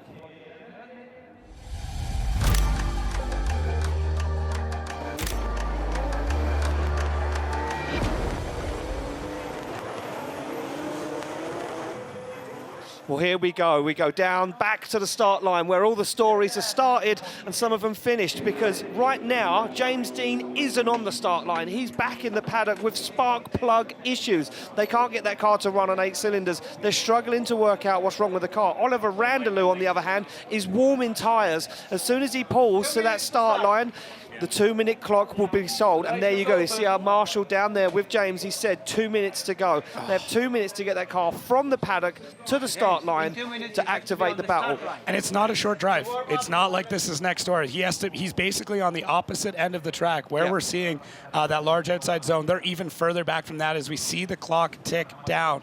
The next 1 minute and 50 seconds is going to determine the future of James Dean, potentially the future of the entire championship right here, because of 2 cylinders. So hopefully, I'm really hoping this ends up just being a spark plug wire issue or something small like that, but you don't know. These engines are so high strung, and they really beat these cars into submission every single run.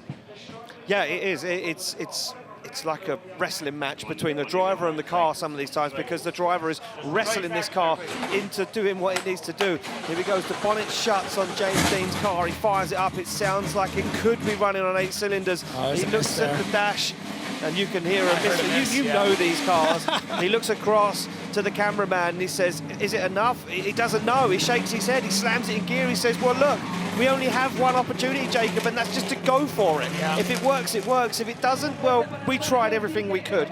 Drama already at round 2 at Drift Masters 2025 as James Dean makes his way to the start line. This is hanging on by a thread. 50 seconds to go. He's going to make it in time, I'll tell you that.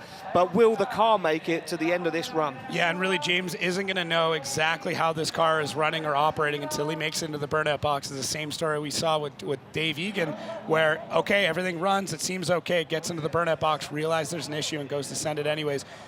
James Dean's got a full engine sitting in those pits. I know they thought about swapping it, and I know they looked at the time and said, I don't think it can happen. And this is it. 20 seconds remain for James Dean to get that car to the lines. You can see him firing down what is, I believe, the front straight of this racetrack. Yeah, and he's already trying to scrub in those front tires on the way over, because he's not going to have a lot of time to scrub in the back. So. No, he certainly isn't. He's probably been doing a little bit of tyre warming as much as he can. Yeah, look, and he's been given the signal. He made it in time, just about. But yeah, our start line Marshall Martin's like, look, we need to go. And look at Oliver Randalu in the car. He's like, hey, I've been sat here for 2 minutes. I need to re-warm my tyres. Yeah. Oh, look at this. And Randalu now starts to put on a protest. I mean, I get it, so... Let's see here. Did they just say they timed out? He's been disqualified from competition. No Oliver way. Randalu gives a signal to say it's been 2 minutes. Randalu leaves the line, and James Dean is disqualified at the line. Wow. This is something we are going to be talking about for a very, very long time. But at the end of the day, the rules are the rules. You have 2 minutes. Everybody plays by the same clock. And this one ran out on James Dean. Yeah, look at James Dean. He accepts the fate, and he shakes our start line Marshall Martin's hand and says, look, what can I do? Yeah. He knew he couldn't fire that car into that first turn without warming the tyres. No. It's too risky. It's too dangerous. James has already been in a situation this weekend that he was so upset about, he didn't even want to talk about it with anyone else. And James wouldn't take that risk again. That's because he is the machine, the sportsman, an unbelievable driver that has done this time and time again. Oliver Randalu, look, he sat there and said, I'm not messing around. The clock says go, I'm going. Listen, they're all friends at the end of the day, but before that, at the beginning of the day, they're competitors. And that's it. These are the rules. You know, there's no special treatment here. Yeah, look, They've all said it. When the visor goes down, the car goes in gear, it's business. There is no friends on track. And look at this. James Dean pulls to the line, but it's too late. The start line's activated, and Oliver Randalu says, look, you weren't there, I'm gone. Oh, just a mistiming. One less donut. It could have been it, but we also don't know. Maybe there was more issues and James goes in and this becomes a way worse story. He already got away lucky with one incident. Could have been another one, and I mean, just absolutely gutted. I'm sure he understands, but rough. He gets it.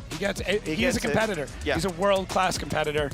So, probably saying, oh, you should have, should have called me over, but either way. Well, there we go. We need to make it official, and it is official. Oliver Randalu will get the win and advance through to our final four with a huge upset as James Dean pulls to the line. As the line goes green, he doesn't get time to set himself up, and we move it along. The action comes thick, fast, and heavy here at Drift Masters. We go straight into another heavy one. It is Connor Shanahan to face off against Jack Shanahan for a spot in the final four. I don't even know what to say with this one. Jack Shanahan takes the lead position. No games played between the brothers. They stick in formation, the thumbs up. There's a lot of pressure here from both guys. This is all about bragging rights, going back to the paddock to say you might be the champion, the former champion, but you couldn't beat me in Spain. Or it goes the opposite way.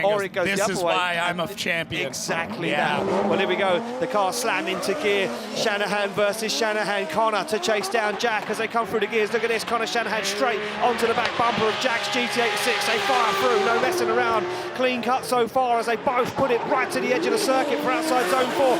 Connor Shanahan starts to creep up on his brother, put the front wheel to front wheel, but Jack is on an absolute ripper, but Connor fires down on the inside, noses wheel to door across the line. Oh man, the best that Ireland's got to offer here on display. Are you serious? This is exactly what I hoped for.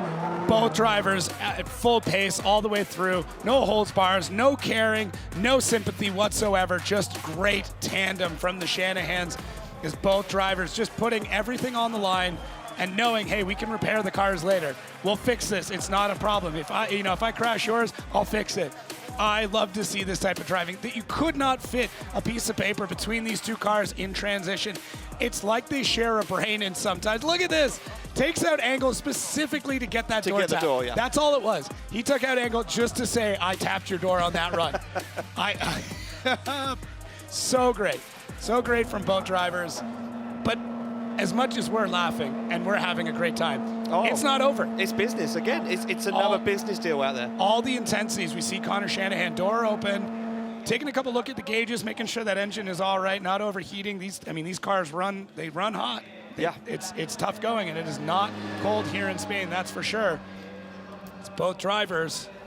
Looks like they're probably going to run that clock to make sure everything is cooled down. These are pretty much identical cars, so let's see what happens here as we see the two Irish brothers sitting in the back, utilizing that time. Yeah, we go back down to the paddock and we can see James Dean out of the car there, dejected. The team dejected. They worked so hard to try and get it. And look, it's just, look, what do? We ran out of time, unfortunately. That was it.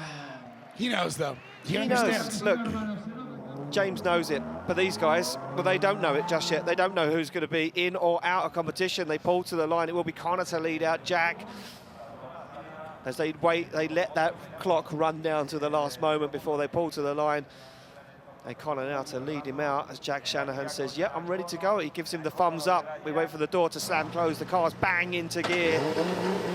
And Connor is given that green light to go, and it will be Connor to lead out Jack as they come through the gears. Fourth gear selected as they flick through initiation. Look at that, Jack having to hit the foot brake before making contact with Connor as they fire through. Connor goes wide, sets himself up lovely for outside zone 4. But look at this from Jack, matching the angle, matching the proximity all the way through. The transitions don't even make sense as Connor Shanahan leads Jack right to the edge of the circuit and across the line. My original instinct goes to like the chase and the proximity, which I will admit, I do think that Connor had a bit more proximity in his chase run, but I then flip back, quick rewind and start remembering what these leads look like.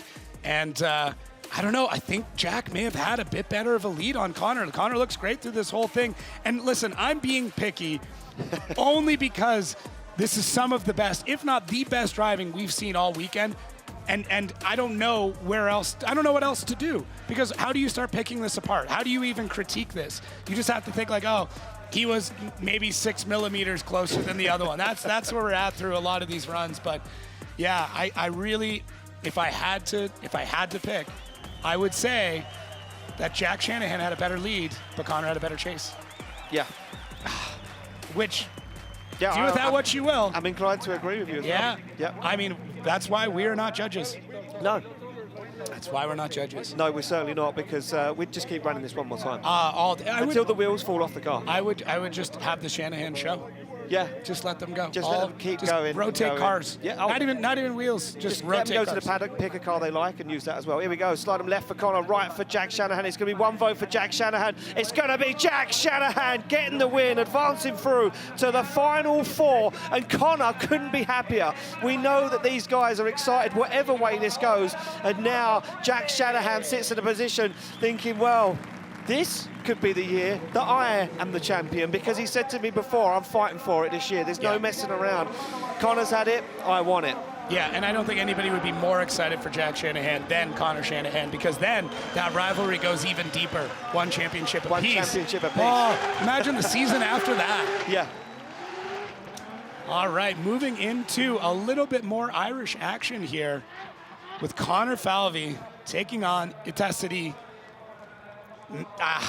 Same thing. A lot on the line here. A lot of, I mean, I'll put it frank, a lot of ego on the line here. Yeah, look, there's a lot on this line here for bragging rights going back to school on Monday morning after this is over. Connor Falvey will sit there and say, yeah, you know, I took down that guy from Israel. He's same age as me. He's got BMW, 1,000 horsepower. We went to battle in the Great 8 at Drift Masters in Spain. Falvey would love the win, but Itay Sadeh has been away in the off-season. He's got new machinery. He's dialed in, he's focused, but Falvey has a lot behind him. He has a whole wealth of experience on the sim, behind him, pushing him, and look at it, it's coming through right now as Falvey fires that carbon Kevlar S15 across the track. Itay Sadeh makes a huge mistake, triangulates the track. It's scruffy from Itay Sadeh as Falvey looks rock solid out front. Itay now trying to take a bite out the back of that S15. He jumps onto the rear wheel, gives him a tag, across the line they go. Yeah, and this actually started as they started coming down the chute, where Itay tries to get that transition time perfectly and misses by a fraction of a second. It creates a little bit of contact with Connor Falvey, who's in the lead, and just that little tiny bump pushed Itay back and allowed Connor to be able to shoot out, who did look like he might have left that zone a touch early, but the rest of the run looks really good. And just the nerves of both of these drivers as they come through, knowing everything's at stake and everything's online. They're battling really now to get into a podium place. So there's a lot of stress when it comes to these battles, but Itay, great job in not panicking, not freaking out, and making the correct moves to get in. And I know I'm providing a lot of that a lot of times, but it just shows the caliber of all of these drivers, where they're not making those large mistakes. They understand that you can create an error in the run, but it's how you react afterwards that's going to be the difference between taking home the win and packing it back in the trailer. Exactly that, yeah. Look at these beautiful shots right now from our Phantom slow-mo as we see Connor Falvey in that incredible carbon Kevlar S15 putting it across the line. And look, I mean, if this is the future of drifting for the world, we are blessed, because not only here in Europe, but across the pond and everywhere around the world, we're seeing these young guns coming through and providing us with incredible talent. But the season ahead for these guys is going to be long, and I can see battles between Itay and Connor going on and on and on throughout the year. And they both came back this year with the same mentality. When I interviewed the both of them, they both said they just want to win. Every driver said the same thing. Yeah. This is the year I want to win. I need a podium. I can't carry on just being the bridesmaid. I want to be the bride at least once this year. And Falvey returning Rookie of the Year last year. I mean, look, 17-year-old versus an 18-year-old. They're going to be veterans by the time they're 22. They'll be retired. They would have done way more than me and anyone else would have ever have done in drifting. They'll be retired, giving tips to everyone else, saying, this is how you do it. Yeah. Because when I was 16, I beat James Dean in the battle. So here we go. You can see Falvey pulling forward off that line, wants to get a bit more closer to the back of Itay Sadeh to run in as we wait for that light to go green. This is for a spot in the final four for one of these guys. It'll be the biggest achievement so far of their Drift Masters career. Here we go, through the gears they go. Tyres smoking already for Itay, and it allows Falvey to get nice and close. Good initiation though, as he starts to pull a gap. Kind of Falvey playing this one careful, sticks that qualifying line at the moment. Itay on an absolute blinder as he puts it into outside zone 4. Falvey has to shallow up the angle as Itay goes nice and wide. Falvey get a shortcut, drop down the inside, and he does. Nudges the front end of that S15 straight to the door. Understeer again for Falvey. Same spot as last time too. Car completely understeering, and we know he was combating a bit of heat there as well with the car, so hopefully there's not more that's going on, but that has got to be so frustrating, especially after a chase like that. Itay Sadeh really pushing this pace all the way through, picking up speed, getting better and better with every run, and I thought Connor Falvey completely had this in the bag. I was ready to write his name down on my bracket, but then through this transition, Connor Falvey, big e-brake, pushes, and I think you're right from the last one, grabs that next gear, and there might have actually been some opposite steer that happens. It's blinded by the smoke there on that angle, but it almost looked like he had to turn with the car to the right, and that... I wonder if the tyres are getting so hot by that point that when he's grabbing a gear, they're physically grabbing onto the tarmac, and he's just getting understeer straight away. It actually did look like he turned to the right. I wonder if we caught it on the Phantom. Maybe not quite in that sector, but really tough there. Oh, just out of frame. Yeah. But one mistake. So cool, though. Yeah, I mean, look, whatever way this goes, it's going to be the best result for either of these guys. Left for Itay Sadeh, right for Connor Falvey, and yeah, it's going to be the man from Israel. Itay Sadeh takes it through to the final four. He is absolutely over the moon, but we must say congratulations to Connor Falvey, the Rookie of the Year last year, getting this far in competition, and just that understeer causing that problem. And I guess you could almost say it was an opposite drift at that point because the front wheels turned the opposite direction. Look, it's one of those things, you don't know it's going to do it till it does it, and unfortunately it bit Connor Falvey again this weekend. Well, it's not like these drivers are going out and testing between battles or anything. They come back out cold. They hope that they fix the issue. There's not a real good way to test it, and they got to come back out and hope it doesn't happen again. So we move into our next battle of Juha Rintanen and Kevin Pesur. Both drivers having some mistakes in their previous battles need to be perfect here in order to move on to our final four. Yeah, certainly so. Look at this, that ritual I'm talking about. Rintanen does it every single time. Punches the steering wheel, nods the head, he gets himself focused. But he's shoving himself in that seat too. Gets himself deep in the seat, straps himself in as tight as he'll go, and look at this, Pesur won't even look at the camera, he's focused, fully in the zone. Visor goes down as soon as he sees that light illuminate, slots the car into gear, and he's going to give chase to a man that has some serious credentials in European drifting right now as Juha Rintanen leads him out. Big clutch kick for Rintanen, and look at that from Pesur, he waited too long. Both guys drop a wheel over the edge of the circuit as Kevin Pesur holds on. Oh, Rintanen's into the wall. He takes a tyre off the rim. He can't hold on to it. His wheel's off track. And Pesur makes his way past an illegal overtake and makes his way down and across the line. What are we witnessing in Spain at Drift Masters? Both drivers just pushing as hard as they possibly could, and I felt it as we saw Juha Rintanen heading towards the wall. I saw the speed and immediately clenched, and I bet he did too as he came into that. Oh, just trying to be that, just a little bit more aggressive, trying to make sure he can get everything out of it, and that was it. It was just a hair too much. It looks like, I'm hoping he's able to get out of the car and everything is fine. Yeah, he's out of the car, he's all good.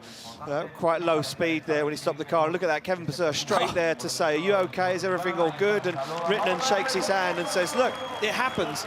We're at that point now in the game where unless you're pushing 110%, you aren't going to get to the finals. You're not going to make it to the final four. And that was quite bad impact with the wall there for Juha Rintanen. Look, we can see where it all went wrong. Look at the speed he's carrying, the pace. Kevin Pesur not even in the conversation. He waits so long to get on throttle and it just washes the car wide. Look at that, the rear wheel explodes when he hits the wall. Tyre disposed of.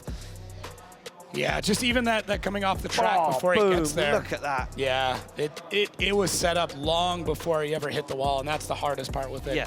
Tipping off a wheel off the track like that, getting back on, the car grips up, shoots, you pick up a few more kilometers per hour, and really 1 more kilometer per hour than what you're used to is the difference between filling that zone perfectly and what we see here. Oh, thankfully it was just that wheel. It didn't snap back around, he was able to drive through it, but Look at that, the Phantom Catches the tyre. The tyre's like, I'm out of here. Yeah. I'm back off to Finland. I've had enough of this. The weekend's over. Yep, time's up. Look at that rear wheel. Absolutely battered as it still remains to spin. Nothing left of the outer rim of Juha Rittenen's rear wheel. Tough go. Wow, look at that shot. Could barely slow it down. And yeah, I think Rintanen was like, I don't want to hit this wall. I've just hit the other one. Yeah, I mean, I didn't think anybody would get over that far, but Juha Rintanen, I mean, he proved you wrong. Impressing us once again. Yeah, he was like, you don't think no? You don't think so? Watch this. Watch me. Yeah, quite the hit going in there, but best possible circumstance when it comes to an impact like that.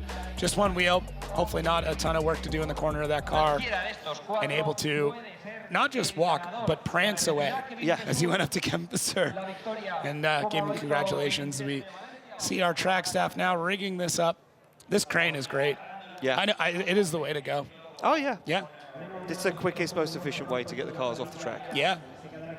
I'd love to get one for home just to move things around. I don't know what I need to move, but I'll find stuff. It's one of those, once you have a hammer, everything turns into a nail, right? Yeah. Once you got that tool, it's like buying a leaf blower. Do you own a leaf blower? No, I don't. You should, because you will find reasons to use it every day. Well, there we go. Juha Rintanen watches his pride and joy get craned off the circuit, and yeah, that means that will be the end of the weekend there. Kevin Pesur, well, again, won't need to do a bye run because he's already shown the car works, and yeah, there we go. Kevin Pesur's told to spin that car around, get back, and get yourself prepared for the final 4 battles, as we need to make that official between Juha Rintanen and Kevin Pesur. Our track team down there. Been busy this weekend. Track team, incredibly busy. There we go, we make it official. All judges in favour of Kevin Pesur, of course, because Juha Rintanen forced his own error, knocked himself off track. Kevin Pesur, well, again, another driver that told me this was going to be the weekend, and so far looks like it is going to be the weekend. Yeah, I mean, we'll see if he keeps, running and able to keep things tidy and just having people making mistakes and he's staying steady, then that could be it for him. That could be the way it gets through. I think the thing that's going to come into it for me, for Kevin Pesur, is making sure he gets that initiation dialed, because he kind of does something strange every time, which lets him lose a lot of ground in the chase position. I think once he cleans that up, he's going to be looking real good. But we're getting a bit late in the day now for that, as we see that Toyota GR86 getting craned up in the air. Yeah, and Pesur's going to be taking on Itay Sadeh.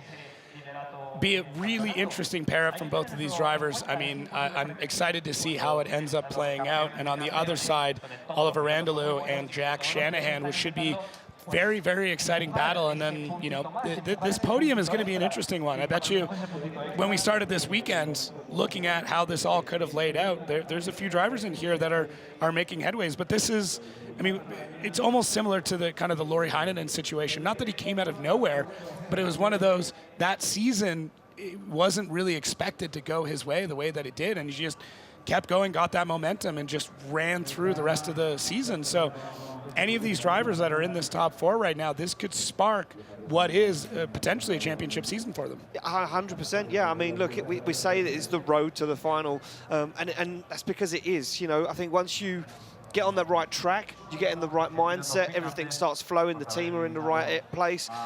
It could be the stepping stone. You get all of the points at round 1, then round 2, you kind of feel very confident going into that event. You leave round 2 on a high, you go to round 3 in Finland, and you're like, well, there's not a lot really that can go wrong because I'm 4th or 3rd in the points right now, or I'm leading the points. So all I need to do is just maintain what I do, drive the track. We know Finland. These guys know the track's coming up. There's no surprises now. A lot of these guys have got data from tracks from before, so they know what to expect. There's nothing. We're not going to throw a jump in, or we're not going to throw. We could. I mean, we could. I've tried. I've asked before, and they said no, which is boring but that's what the judges are like. They don't like change. Yeah, the season will be really, really interesting. I think what will end up being a big decision maker is going to end up being our return to Pfytfflaakso.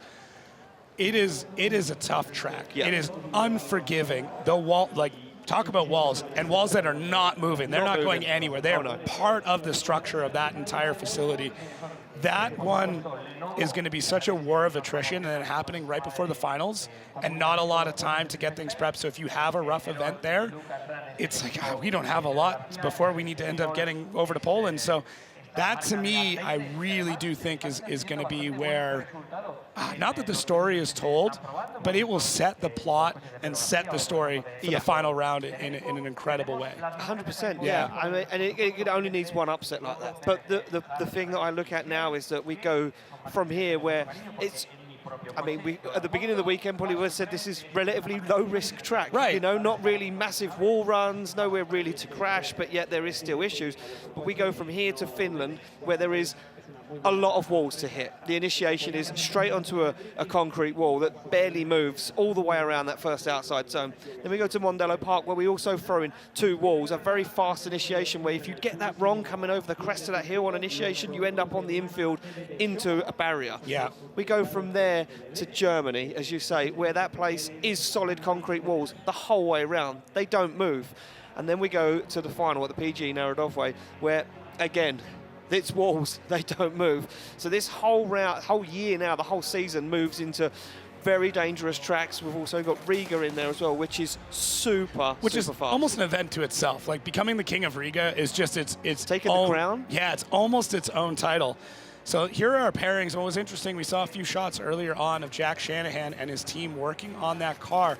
Now, I do know that they were fighting a couple of strange belt issues over the weekend, just things not working out, and that could have resulted in, you know, a pulley creating an issue and the belt walking off. But either way, they've got hands in that vehicle in that area.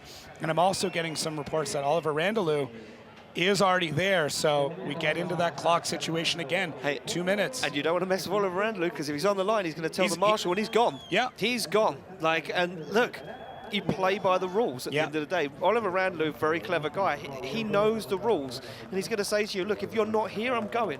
Yeah, that's it. I was ready. You were not. You know, that's just how it is. But thankfully, we do see Jack Shanahan making his way out there for that nice little drive out to the start line. Yeah, that start straight right alongside the motorway here. Well, here it is. The top 4 is about to kick off. We are ready to rock and roll. Who's going to make it to the finals? There's only one way to find out, and that's to get into our top 4.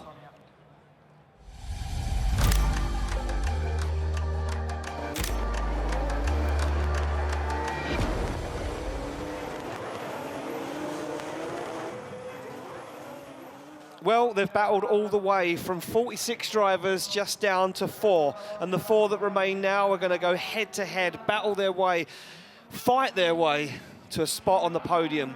Who will take it through to the finals? We're about to find out. It's going to be Oliver Randalu to take on Jack Shanahan for a spot in the finals. I know. I can't believe we're already here. Already. Yeah, we're not in the finals. We're in the pre-final finals. But it's this day has just been so epic, and the amount of stories that come out of it, it's almost hard to keep track of. We almost need a flow chart of everything that has gone on today, between accidents and calls and breakages and timeouts and everything, just to put this whole story together. But we near the end here, and Jack Shanahan pulling up into that lead line. Randalu falling back into the chase section. Yeah, no option for Oliver Randalu. Jack Shanahan opting to lead first and keep into that, you know, that formation that we're used to for many years of drifting. Jack Shanahan doesn't want to rewrite the script. Maybe later on in the year he'll try and switch it up a little bit, but this round, for now, Jack Shanahan feeling comfortable. Look at that, thumbs up, he's ready to rock and roll. And he would have been given all the encouragement for everyone in the paddock, everyone behind the scenes saying, look, this could be the time to shine. But Randalu, he says, I've been here before, I've been in a final. I want to get back in that final. I want to be back on the podium. He doesn't even look at the camera. He's fully focused as Randalu waits to get the signal from our start line Marshall Martin. This is it. This is the first battle in our final 4. They get the green light to go, and they are off the start line through the gears. It's going to be Jack Shanahan to lead in Oliver Randalu, and it looks slow, but it isn't slow as Shanahan clicks the clutch. Randalu is all over the side and the back bumper of that GT86. Jack Shanahan fires into outside zone 4 and Randalu onto the door. Look at this, tucked up close and personal. Randalu is not messing around here in Spain. How did he even do that? It didn't even make sense. Randalu is a man possessed right now. Wow, the amount of confidence to be able to do that. I mean, Jack led that so well, but Randalu just took advantage of the entire thing. I mean, at the run-up, you could already tell that Randalu was here to party. Look at this, starts to dive in, making these small corrections, and there it is, rubbing that tire on the door of Jack Shanahan. What a flex. Just to go, Jack Shanahan, I'm right here. Here's my tire, there's your door. We're gonna put 2 and 2 together and see how the rest of this run goes. Pushing Jack Shanahan around a course is not something anyone should take lightly, or that transition. Wow, Randalu, I don't know where you got that confidence We have from. seen nobody all weekend do that transition. No. Nobody has done that. Look. Nobody's had the insight, the brain, the mindlessness to do that transition, because he literally went door to door in a very fast technical part of the circuit where if you make an inch wrong of an error, it's all over for both of you. Yeah, at some point, it's no longer intelligent to play that type of game, but that is how you win. You have to take rationality and throw it out the door and just do what you feel is right. And holy Randalu, that was nuts. Oh. That was a hold on to your hat moment for Oliver Randalu. I tell you what, when he went back to the paddock for fresh tyres and fuel, he took his brain out, put it in the van and said, I'm not going to need this for the final 4 because these guys know what they're doing. I just need to follow, I need to get as close as I can. And Randalu just put on an absolute masterclass of a chase drive, but the lead from Shanahan was exquisite. Yeah, at some point you don't think about driving and it's just pure instinct, and that's what that was. That was just pure instinct of, I'm going to turn my brain off. I'm just going to drive how I know how to drive. Well, there we go. It's time to switch him around. Shanahan would have been given all the notes from the spotters to say, look, you need to go above and beyond right now. As they come off the line, they get the green light. Randalu slams through the gears. Jack Shanahan now falls into the position, but Randalu is up and gone. Can Shanahan make up some lost ground here? He makes a dive, he fires it on big angle. He's coming in backwards to Randalu. That's insane from Jack Shanahan as Randalu glues it to the outside line. Now Jack Shanahan trying to repay the favour. As Randalu drives on the angle, he goes for that inner and outer zone. And look at that, Shanahan pushing him across the line. Oh man, what a great way to respond to a chase like that. Jack Shanahan knows it. Guaranteed he was told what had just happened. And then Jack Shanahan just absolutely throwing caution to the wind on this time. Look at more angle than Randalu. That is one way to slow things down. Randalu a little bit narrow through that section there, and Jack had to make the correction. But instead of doing it with an e-brake, instead of slowing the car down, he went, nah, I'm going to throw a backy just to show you I can do this run better than you can, but from the chase. And then Jack Shanahan here right at the very end, just getting that tire right next to the door. A little bit of an intimidation factor when they come across the line, but Jack Shanahan, who throws a backy to slow your car down in the chase and then pulls it off? Like normally you get choked up at that point. Nope, not Jack Shanahan, just able to throw back in. So, man, I mean, Randalu, better proximity in the chase there, but a couple of spots in the lead, he could clean it up. Mistakes in the lead for Randalu, unfortunately, they crept in there. Oh, man, I tell you, these guys are possessed this weekend. Part of me wants to know what they're saying, but I think it's not PG, so we can't say it. There we go. Who's it going to be? Oh, it's going to be a one more time. There's no messing around. The judges just look at me and go, oh yeah, we're going to do that thing again. These two guys are going to go at it again. Jack Shanahan says, well, at least I know what I'm battling with right now. Yeah, and I don't think Jack's going to let him slide the same way again. I really don't. Maybe Jack swaps it around and takes the chase first on this next battle just to mess things up. I'm just putting it out there. You never know. Putting it out there? Wow. Well, I don't know how we're going to top that. But our next battle has got an opportunity with Kevin Pesur and Itay Sadeh. Big shoes, big battle. Lots of pressure for both these drivers. Yeah, a lot of pressure for both these drivers. Itay Sadeh had never been in this position before. Kevin Pesur been in this position, knows what it feels like, and been in this position in Spain. So Spain is where he gets his luck. It's his lucky charm. But can it be his lucky charm this weekend? He's taking on a steely competitor in the young Itay Sadeh. What are they going to do as they pull to the line?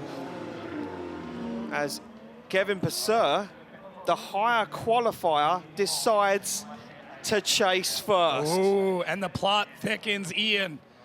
This is where I knew this stuff would come into play. You're in the final four, you decide, oh, hey, let's just throw everything out the window. You got to break their routine. We talk about them, having their warm-up routine, their routine in the car. You go into it thinking, okay, this is what he's always done, this is what he's going to do.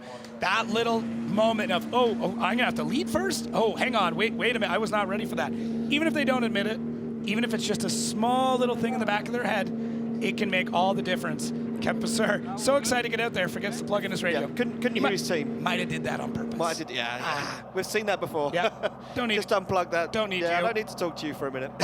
Well, look at this. Itay Sadeh has been asked a question here by Kevin Pesur. You lead first. You show me what you got. Show your hand. Yeah, that's what he wants to know. Show your hand. Show your cards.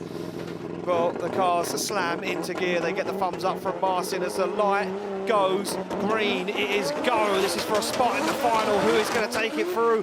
And these guys absolutely hammered down. Look at this. Kevin Pesur observing Itay Sadeh. Says, okay, so you're fast on initiation. He throws a wheel off circuit though, does Kevin Pesur. And Itay Sadeh puts that car right to the edge of the track, right on the white line. Pesur now starting to gain some ground. Finds the side of that BMW 2 Series. They fire through. Big transition, big angle from both guys. But Pesur gets it wrong, collects the cone across the line. Yeah, Itay Sadeh is picking up speed every single run, and you can see it in the movement of the car. I think he picked up a front wheel there through one of the transitioning sections, but Kevin Pesur, I mean, the beginning of his runs is where he's still struggling, but he makes it up. But that right there in the chase might have actually been a straighten from Kevin Pesur. Saw the judges pointing toward it as well, but Itay Sadeh just calm and collected in here, but that car is wicked all the way up. The amount of speed he's able to get out of it as both of these cars transitioning and so aggressive through there, right there, as he gets a little bit off camber, is able to pick up that front wheel just a touch, and they come across the line. Man, wild set of runs here in our top four. Oh, look at that. Taking a cone for a spin. Yeah, just taking that cone for a spin. They're not cheap, Kevin, if you would return that back. See the butterfly, though. Oh, man, look at the highs. Butterfly. Look crazy, right? Yeah, everything. Oh, look at that. As we see the Frenchman observing on. Yeah. Pulls a face like. Yeah, I mean, they know. And they also know how difficult this is. And listen, nobody is going to be more critical of you, other than the judges, than another driver. Yeah, true. They know. They know everything that's going in. They might be empathetic in some ways, but they also know. Both drivers here doing a little pirouette as we swap them back around. Kevin Pesur going to be taking the lead. Let's see if that choice to chase first plays into his hand. Yeah, as they pull to the line, silence falls on the circuit. I think everyone's holding their breath for this one as Kevin Pesur sits in that lead position. Itay Sadeh sits in the chase. And they're off the line, ready to rock and roll through the gears they go. As Itay Sadeh falls behind massively now as Kevin Pesur puts foot to floor, starts to fire down through the circuit, gets that car set up lovely for outside zone 4. Itay now finds his way in to the door, into the pocket as Kevin Pesur fires that car across the circuit down, big angle once again, stands on the throttle, misses that inner clip, up the hill he goes, and Itay just about gets himself in the conversation. Yeah, Itay did a really good job there in the chase. I mean, not super active. I mean, listen, we're kind of jaded now by the door-to-door action that we saw earlier, but this is still a quality set of runs from both drivers with a few small mistakes that may be the difference maker when it comes to this run. Kevin Pesur still struggling a little bit on that first part, but does a great job through the rest of the zone. And actually, the last inside clip is the only other spot where he could have cleaned things up. But I would have liked to have seen him a little bit closer through this, so we can see him pull the gap. And this part right here, Kevin Pesur just maybe touching the edge of that. Yeah. But listen, where we're at, they want that front wheel all the way through every clip and every zone. So somebody is very happy about that run. Yeah, that's Itay's father, I do believe, down there. Spotting for him, yeah, and he'll be proud papa. Proud dad moment, that is. Well, who's going to take it through to the final? Will it be Kevin Pesur? Will it be Itay Sadeh? Both these guys want it. It's got one for Itay Sadeh. It's going to be Itay Sadeh. He gets the win, advances through to the final. Kevin Pesur from Estonia will head to the third and fourth place playoffs, and look what it means to this young man. He's absolutely ecstatic. And this, by far, is the greatest result that he has had in his career at Drift Masters. Look at his father. Yeah. Look what it means to his family. Oh, my gosh. I As can't they imagine. now prepare that car, ready to do battle in the final. He scoots speeds his way out of the spotters area in front of the big screen, and we still have to decide who he's going to battle. Yeah, it's not over yet. And listen, this is setting things up so well. Oh, a well-deserved one more time for both of these drivers. And I really don't know what's left to pull out of the bag at this point. Does it mean you cover the door the entire run from start to finish? Maybe that's what it's going to take to move on here into the Final Four between these two drivers, because neither one is giving up anything at any point in time. Oliver Randalu, Jack Shanahan. Will we see Jack change things up? Will we see him move over to the chase or keep it where he's comfortable in the lead, kicking things off? Well, we're about to find out, because he's warming the tyres up and he's going to pull to the start line. Nope. No, he doesn't. He keeps it as he is. He pulls into that lead position. Jack not changing what he's used to. Jacob, that's just what he knows. It's pattern. Yeah, it's just pattern. Yeah. I pull into this spot, I run my lead run, and then I door him the next one. Yeah, that's all it's going through. But Oliver Randalu says, okay, well, I'll just door you first, like he did last time. And there's a bit of an advantage. Randalu, I mean, he's got fresher tires in the chase. It's much easier to run a chase like that. So, but yeah, Jack, creature of habit. Yeah. Knows what he likes, sticks to what he knows. This is true. Very true. Exactly that. So there we go. They sit on the line ready to go. Randalu.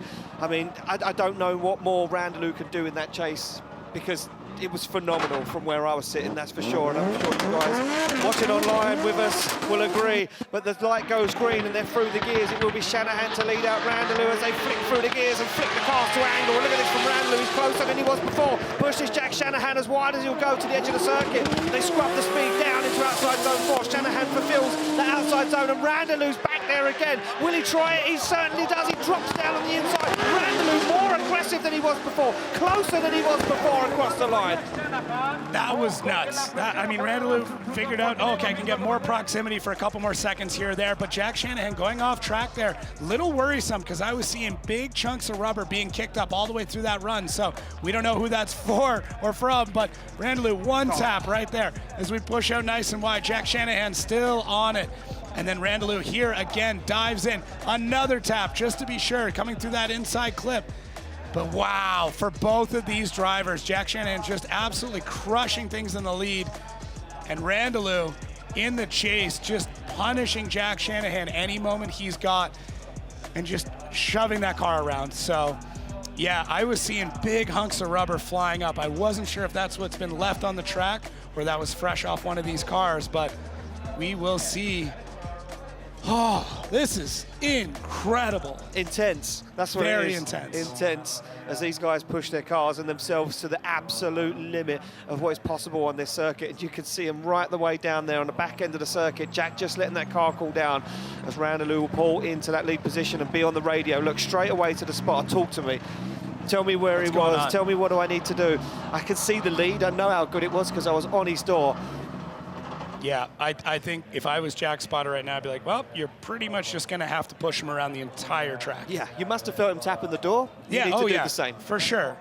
And look, if there's anybody who can do it, it's going to be Jack Shanahan. Oh, for sure. Yeah, that man is possessed. When the time comes down, when he knows he has to drive like that, it is scary. As we can see the team looking on, getting ready for this epic battle. Bjorn Roche down there with the spotter of the Shanahans, and Itay Sadeh's father and spotter sit down there watching on the big screen as Shanahan pulls into the chase position. The thumbs go up either side, the door slams shut, the cars go into gear and they come off the line under the green light. It will be Randalu to lead out Jack Shanahan. Only one spot in the final away, so look at that, a strange initiation for Randalu. Massive understeer for Jack Shanahan, he has to shut it down as Randalu given the opportunity to drive away. I would love to know what happened to Jack Shanahan as they fire through. Randalu puts the car right where it needs to be, stands on the throttle, whatever on the foot brake, and gets it across the line. And you saw Randalu there as he gets across the line, looking back across to see. And yeah, I'm wondering if Jack ended up losing a tire. As we take a look around, Jack Shanahan, this is the main story here, goes to initiate and just nothing. So could be that belt issue that we saw earlier ended up being power steering. but I'm not sure. But the story right now, really, Randalu moving on. Wow. Yeah. Well, I mean, we assume so. The judges are still looking at the Here's start. a good point. Maybe I missed something. Hey, Hey, don't go ahead. Hey, it's calm yourself down. Yeah, I Calm know. down. Just excited. Yeah, I know. It's easy. yeah. It happens with drifting. It does. Yeah. We end up shouting and screaming and stuff happens. And It's a great sport. it's a great sport, right? Oh, it's so great. Would you do anything else? No. Right? No hesitation or No anything. hesitate. No. Well, there we go. They're out of the cars. A round of applause for both those guys. Love to find out what happened to Jack's car. He goes over to the front wheel, has a look, and I think he says, "Yeah, no, it just wouldn't do it." Yeah, Oh, power just that steering. power steering, just Yeah. understeer clean off the edge of the track. Unfortunately, nothing Jack could do. Slide him left for Jack, right for Oliver Randalu. Who's going to the final? Of course, it's going to be Oliver Randalu. Oliver Randalu gets the win, advances through to the final. Jack Shanahan will face off against Kevin Pesur in the 3rd and 4th place playoff. That is going to be interesting if they can get that car fixed. There's not a lot of time. Well, I mean, it's going to get hot and heavy. Things are getting quick out there. We've got two guys in the final, one who's never been there before, one who has been there before. Who is going to be the round one winner? I know who's going to find out all the information. Becky's down there on the ground. Oliver, an incredible run by you there. Going one more time with Jack. How was that for you? It's really hard, you know. I had a really rough start. I had Lauri Heinonen, I had James Dean. Okay, James Dean had unfortunate. With Jack Shanahan, they're one of the best in the game, so it's really hard, and I have to give all in. So it's now in the finals, I'm really happy. This must be the perfect start to your season here in Drift Masters. Yeah, definitely. Well, good luck in your final battle, and we'll see you very soon. Thank you. Thank you. Well, there you go. He's very happy. The best start he's ever had to a Drift Masters campaign for Oliver Randalu. And the Estonian fans wave the flag. They are very, very happy indeed. So there we go. That is our top 4 decided. We will take a look at how this is going to play out. As we say, Itay Sadeh yet to make it to a final, yet to make it this far in competition. That new car just proving that that is exactly what he needed. The equipment pushing him the whole way. Well, he's here now. He's here now. He's here now and taking on one of, I mean, let's just say, the best chaser we've seen all weekend. Oh, without doubt. Yeah. I mean, I have all the confidence in the world, and I mean, that's the finals, but we still have this playoff for 3rd, which is a Jack Shanahan, who we already know having issues with that belt.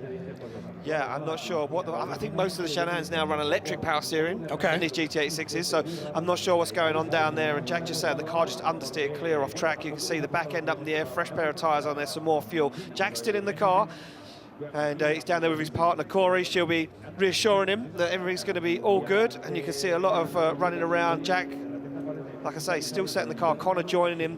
He's on the radio as well now, is Jack. But Jack having to get that car ready to rock and roll for that 3rd and 4th place playoff against Kevin Pesur. We'll get that one underway before we kick off with our final battle of the day, which will be Oliver Randalu to take on Itay Sadeh.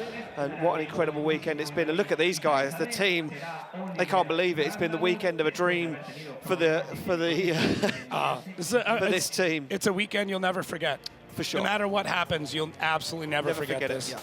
Well, there we go. The playoff. Shanahan Pesur, the final. Randalu Sadeh. Yeah. Just gonna, I mean, it's gonna come down right now as to how much time Jack's got and if everything's all right. But either way, he's gonna send it as hard as he possibly can against Kevin Pesur. And then the finals, Oliver Randalu, Itay Sadeh. Oh man, just nuts. What if I said this before? And like, you don't know what's gonna happen in any of these battles. No, you certainly don't. Yeah. Well, let's have a look at how Oliver Randalu got to that final. Well, first he took down Jakob Kroll earlier on today. Yeah, and just a nuts set of battles here, and showing shades of that incredible chase with a lot of these timings against a driver that seemed like he was down a bit on power and able to mimic things quite well, and gets that first win there, and the momentum just builds as he starts to run through the rest of this, taking out a Lauri Heinonen who just went a little bit too hard. Yeah, a little bit of lady luck on his side there. Lauri Heinonen pushing too hard, dropped the wheel over the edge of the curb, DB'd the tyre and disqualified by our judges. You can't drive on 3 wheels, unfortunately, at Drift Masters. This is a 4-wheel motorsport, and we get some beautiful slow-mo shots of Oliver Randalu, and then there it is. The last battle he had to do was with Jack Shanahan. He pushed so hard, Jack Shanahan's car understeered off the track, and Randalu, like you say, the best chase driving we've seen so far all day. Yeah, it's just been incredible to see what he was able to do, and yeah, being able to door Jack Shanahan like that, not just once but twice, just shows the pedigree of this driver and the improvements he's making over the entire weekend and how much he deserves to be here in the finals, taking on Itay Sadeh, who also had a very, very interesting way to kick things off here. Yeah, just by run against Marco Zaccaril. Zaccaril bending the steering arms on that car in the burnout box, which is something we've yet it's unheard of. It's the first time I guess we've ever heard of that. And look at that, the Zaccaril team and the Sadeh team shaking hands. Pontus Hartman couldn't hang with the young man as Pontus Hartman was put under a lot of pressure from Itay Sadeh, and Itay Sadeh coming out on top in that battle as well. Hartman, the first battle of the day for him, but he just couldn't get the job done against this man that was on an absolute ripper.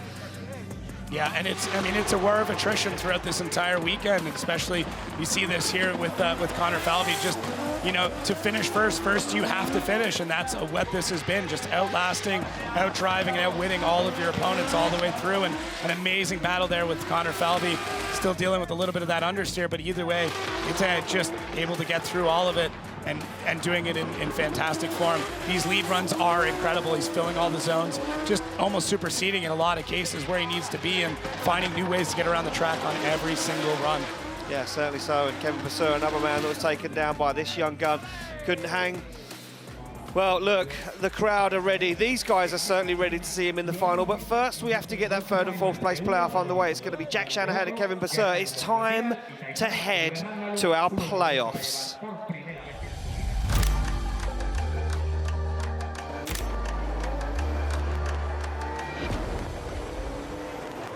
Well, here we go, back on the line we go. Jack Shanahan in that lead position to take on Kevin Pesur, and we're hearing from behind the scenes and from the paddock, nothing wrong with the car. He just caught massive understeer trying to hang with Itay Sadeh, with Oliver Randalu and put that car off circuit. So Jack's saying, look, the car is fine.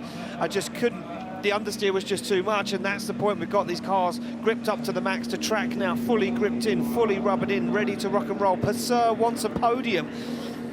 And the visor will slam shut on that carbon fibre helmet as Jack Shanahan slams the door of his GT86. The light goes green and we are good to go for the playoffs here. Who will take third step on the podium as they slam through the gears? Shanahan flicks that car across the circuit. And look at this from from Pesur, much better as he puts himself into formation. Shanahan on the handbrake into outside zone 4, nice and wide, but look at that from Pesur. He's tucked up on the inside, onto the door he goes as they fire through. Now Pesur down again on the inside. An incredible chase from Kevin Pesur as they go wheel to wheel. Every single lap is practice. Every driver, every time they get to the line and every time they turn the wheel, they are just getting better, and we see that from both drivers. Jack Shanahan, who is laying down some incredible lead runs, just absolutely dialed through the whole thing, almost robotic the way he's able to get it. Kevin Pesur, just we haven't seen this out of him all weekend. No, we haven't. This chase level is just getting better, and he's getting that first zone dialed in, that initiation dialed in, and it allows him to stay on the door of Jack Shanahan through so much of this great transition. Doesn't even have to fall back, just back on throttle, and then pulls that in. Look at, he's able to do it without scrubbing almost any angle, and then falls in line, and then completely parallel when they come across the line. So these drivers are getting so good, so quick. I wish this event could continue to go on because it would just be perfect tandem for the entire night. Yeah, it certainly would, and these guys would only get better and better, and they would go faster and faster, and these guys are pushing to the limit. And as you say, we haven't seen Kevin Pesur drive like that yet, but I wonder if these guys are now studying the broadcast. Are they studying what every other driver is doing? Are they watching what Oliver Randalu is doing? Because, as we said, by far one of the best chase drivers we've seen here at round 2. These guys, well, they're teaching themselves run on run. Yeah, it's just you get more confident and you learn the track more and more. We talk about all the evolution that a track is going to see over the weekend between temperature and the amount of rubber that goes down, but you start to learn to predict it, and you know what the next run's going to feel like, and you get into such a groove and a rhythm with these cars, and it just means that we get all the benefit because the show is amazing. It certainly is amazing, and it's certainly been an incredible show this weekend from the beginning to the end, and we're not over just yet as Jack Shanahan pulls to the line to chase down Kevin Pesur for the third step on the podium. Could we decide it here in just one battle as the visor slams shut, the door slams shut, the cars are in gear, the light goes green, and they are good to go as Pesur now leads out Shanahan for possibly the last run. Look at this, some separation already as Kevin Pesur puts foot to floor. Now Shanahan starts to regain some of that lost ground on the handbrake early for Shanahan as he dives in on the door. Pesur on an absolute reminder of a lead line at the moment. Shanahan trying to find the door, that BMW as they transition down. Shanahan throws all the angle at it, but he stalls him up as Pesur brings him across the line. Wow. Takes so much to shake Jack Shanahan at all, but Kevin Pesur just able to get out there and run these crazy lines and just drive with so much aggression. And look at Jack Shanahan waiting for his moment to strike, and somehow Pesur gaining speed while left foot braking, loading that engine up and just taking off. So difficult to be able to do that. Normally we see these cars slowing up so much, but Jack Shanahan just not able to catch up at this point. You know he would love to. You know he wants to be painting the side of Kevin Pesur's door, but just isn't able to throughout this run. And then Jack making that last-ditch dive there into our final corner. Yeah. And it does not come together for him through that section. So we'll see. We'll see. Jack Shanahan laid down an almost 100-point run there, if not a perfect lead run. Kevin Pesur, though, was on his door the whole way. And when we swapped him around, Pesur pretty confident in the lead, but Jack trailing behind. Yeah, it certainly was, and interesting to see the judges taking a look back at that telemetry system, that Wally, that Race Data Labs Wally system on the roof of the car. Take a look back at the info that's been pumping back to the judges, to the system, to see if there was any slowing down from any of the drivers, if there was any mistakes, and the technology gets handed back, and the Irish, well, they would love to see Shanahan on the podium. Shanahan would love to see Shanahan on the podium. I agree. I mean, so much confidence going into it, and setting up your season with all these extra points is massive. It can take a lot of pressure off. It can build a lot of momentum. So this might just what might feel like a battle for runners-up, but to these drivers, this means everything. It certainly does. Well, here we go. Decisions in. Who's it going to be? Left for Pesur, right for Shanahan. It's one vote for Pesur. It's going to be Kevin Pesur. He takes third step on the podium here at round 2 of Drift Masters 2025. And that young man from Estonia is back on form and back in shape and ready to rock and roll for 2025. Shanahan will take 4th place. And I tell you what, for a man that wasn't looking too confident or feeling too confident at the beginning of the weekend, now starting to believe, starting to feel that confidence back again.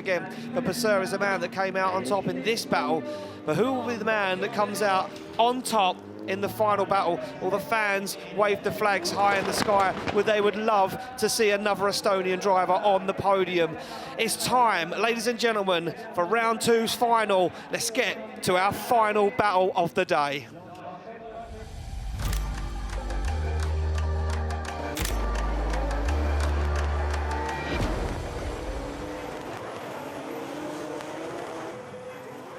This is it. This is what every moment of the day has been building up to. 2 guys, 2 BMWs, 2 very different engine builds, but 2 same power. One 18-year-old guy faces off against a man who's been on the podium before at Drift Masters. He's done multiple seasons in Estonia, multiple seasons in Drift Masters. He knows the ropes, but he never got to the top step of the podium just yet. This man has never got this far in competition as of yet. This is a dream for Itay Sadeh. What can he do in this brand new car? This is it. The road to the championship begins for one of these drivers. Who could it be? The light goes green. Itay starts to creep off the line already. Oliver Randalu slams through the gears as BMW goes against BMW. They fire in, identical initiation. Randalu almost straight lines, there's that much grip in the car. And he fires into outside zone 4. Puts the car where it needs to be, and Itay Sadeh has nothing at the moment. He's not in the conversation. Randalu is a man possessed as he puts that car right to the edge of the circuit from angle to angle. What a way to try and take home the win in your first run. I mean, Oliver Randalu crushing through that, just picking up speed, hucking angle, just trying to throw Itay off of his game in any way that he possibly can. The moment that light dropped, that was it. Oliver Randalu shot out of the gate, initiated super hard, and just went, I'm gonna run my race right now. As you can see there, Itay fighting to get back into the game on this one. Now, it is not over by any means, because Oliver Randalu has been driving that car so hard. Now it becomes, are these vehicles able to hold up for one more pass? Are they gonna be able to continue on? Is this it? Is this the final battle? We have no idea. We have no idea. Oh, man. I don't want it to be over. Well, we have to decide a winner, and we've still got one run to do with it yet. All I know is that Oliver Randalu, from the moment he stepped into that car to the moment that he just pulled off the line, he's been on form all weekend. Look, qualifying wasn't the greatest for Oliver Randalu. He qualified 9th. Look, he would have liked to have been higher up. He would like to have been top 5. I'm going to say now that if he would have put one of these lead lines down in his qualifying, he probably would have been way up there. But he just can't. He couldn't do it yesterday. The nerves were too much. Round 2 nerves settled in for him, but now he's blown off the cobwebs. He feels back at home in this BMW. The story could come alive for Randalu right now as he sits there feeling even more confident, knowing that Itay Sadeh wasn't on the door. He couldn't give him the chase. Itay Sadeh says, I still believe I can be there. I can still believe I can win a round of Drift Masters. Who will it be standing on the top step? Let's find out as they go through the gears. Randalu looks across to Itay Sadeh as they fire those cars in. Randalu now loses a little ground as Itay puts a car right to the edge of the circuit, but Randalu goes wide. Wheels over the edge of the circuit. He holds on to it. How did Oliver Randalu hold on to that run? He glues it to the side of Itay Sadeh's 2 Series BMW. They fire through the inner zone as Randalu takes another bite out of the back bumper. Wow. Unbelievable scene. What a crazy, crazy run there. Oliver Randalu harnesses all that aggression, but it almost went too far. It almost ruined the entire weekend for him, but Itay did not flinch, knew what he was up against, fired into that run, all the confidence in the world, and driving like he was twice his age out in the lead there. Look at the speed of these drivers. It is insane how much confidence you need to have huck it right at that wall at a full clip as both drivers parallel as they come through that zone. The sturdiness, the steadiness, and just the pure insanity that it takes in order to get around this track in the first place is wild, but to do it in such fashion is absolutely next level. They were pushing so hard, they were both almost running the wall. Itay threw everything at that and the kitchen sink. Look how wide he goes on this outside zone, but Randalu says, look, if you're going there, I'm going to follow you in. He glues it to the door of the young man, and he says, I'm not letting you get away. You're not moving an inch away from me. But he can't get that proximity he did with Shanahan. Itay has turned that car up to 100, but Oliver Randalu still threw everything in the tool bag at that one. He wants the win. Look how dialed he is inside the car. Unbelievable. Just nuts. This is when you need to pull out all the stops. That's what we saw from both drivers there. Literally almost completely demoing both cars just to get the win here in Spain. That's what you need to do. We talked about it before. You have to be ready to build a new car in order to win. And both these drivers came very close to having to do that. Well, here we go. They're on track, arm in arm, because for both of these guys, it's a dream come true. But who will be the round 2 winner? Slide them left for Randalu, right for Sadeh. It's going to be the man from Estonia. Oliver Randalu does it. He wins his first ever round of Drift Masters and takes the top step on the podium. He's elated. He jumps onto the roof of the car. Years of hard work, struggle and pain come to this moment as Oliver Randalu finally does it. The emotions burst out of him, and that to any driver means the world. Oliver Randalu wins round 2 of Drift Masters here in Spain 2025. Itay Sadeh, he did everything he could, but Randalu was the man this weekend to get the job done. Jacob, you run to the podium, you're going to see some champagne spray, and I'm going to finish out the show here.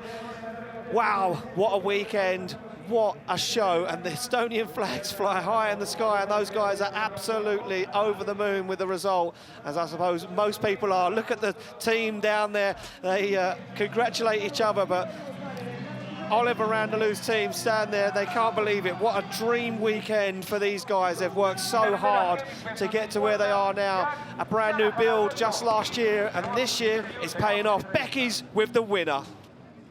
Wow, wow, wow. Oliver Randalu, congratulations on being the winner of round 2 of the Drift Masters Championship. Your very first win. Can you tell me what's going through your mind right now?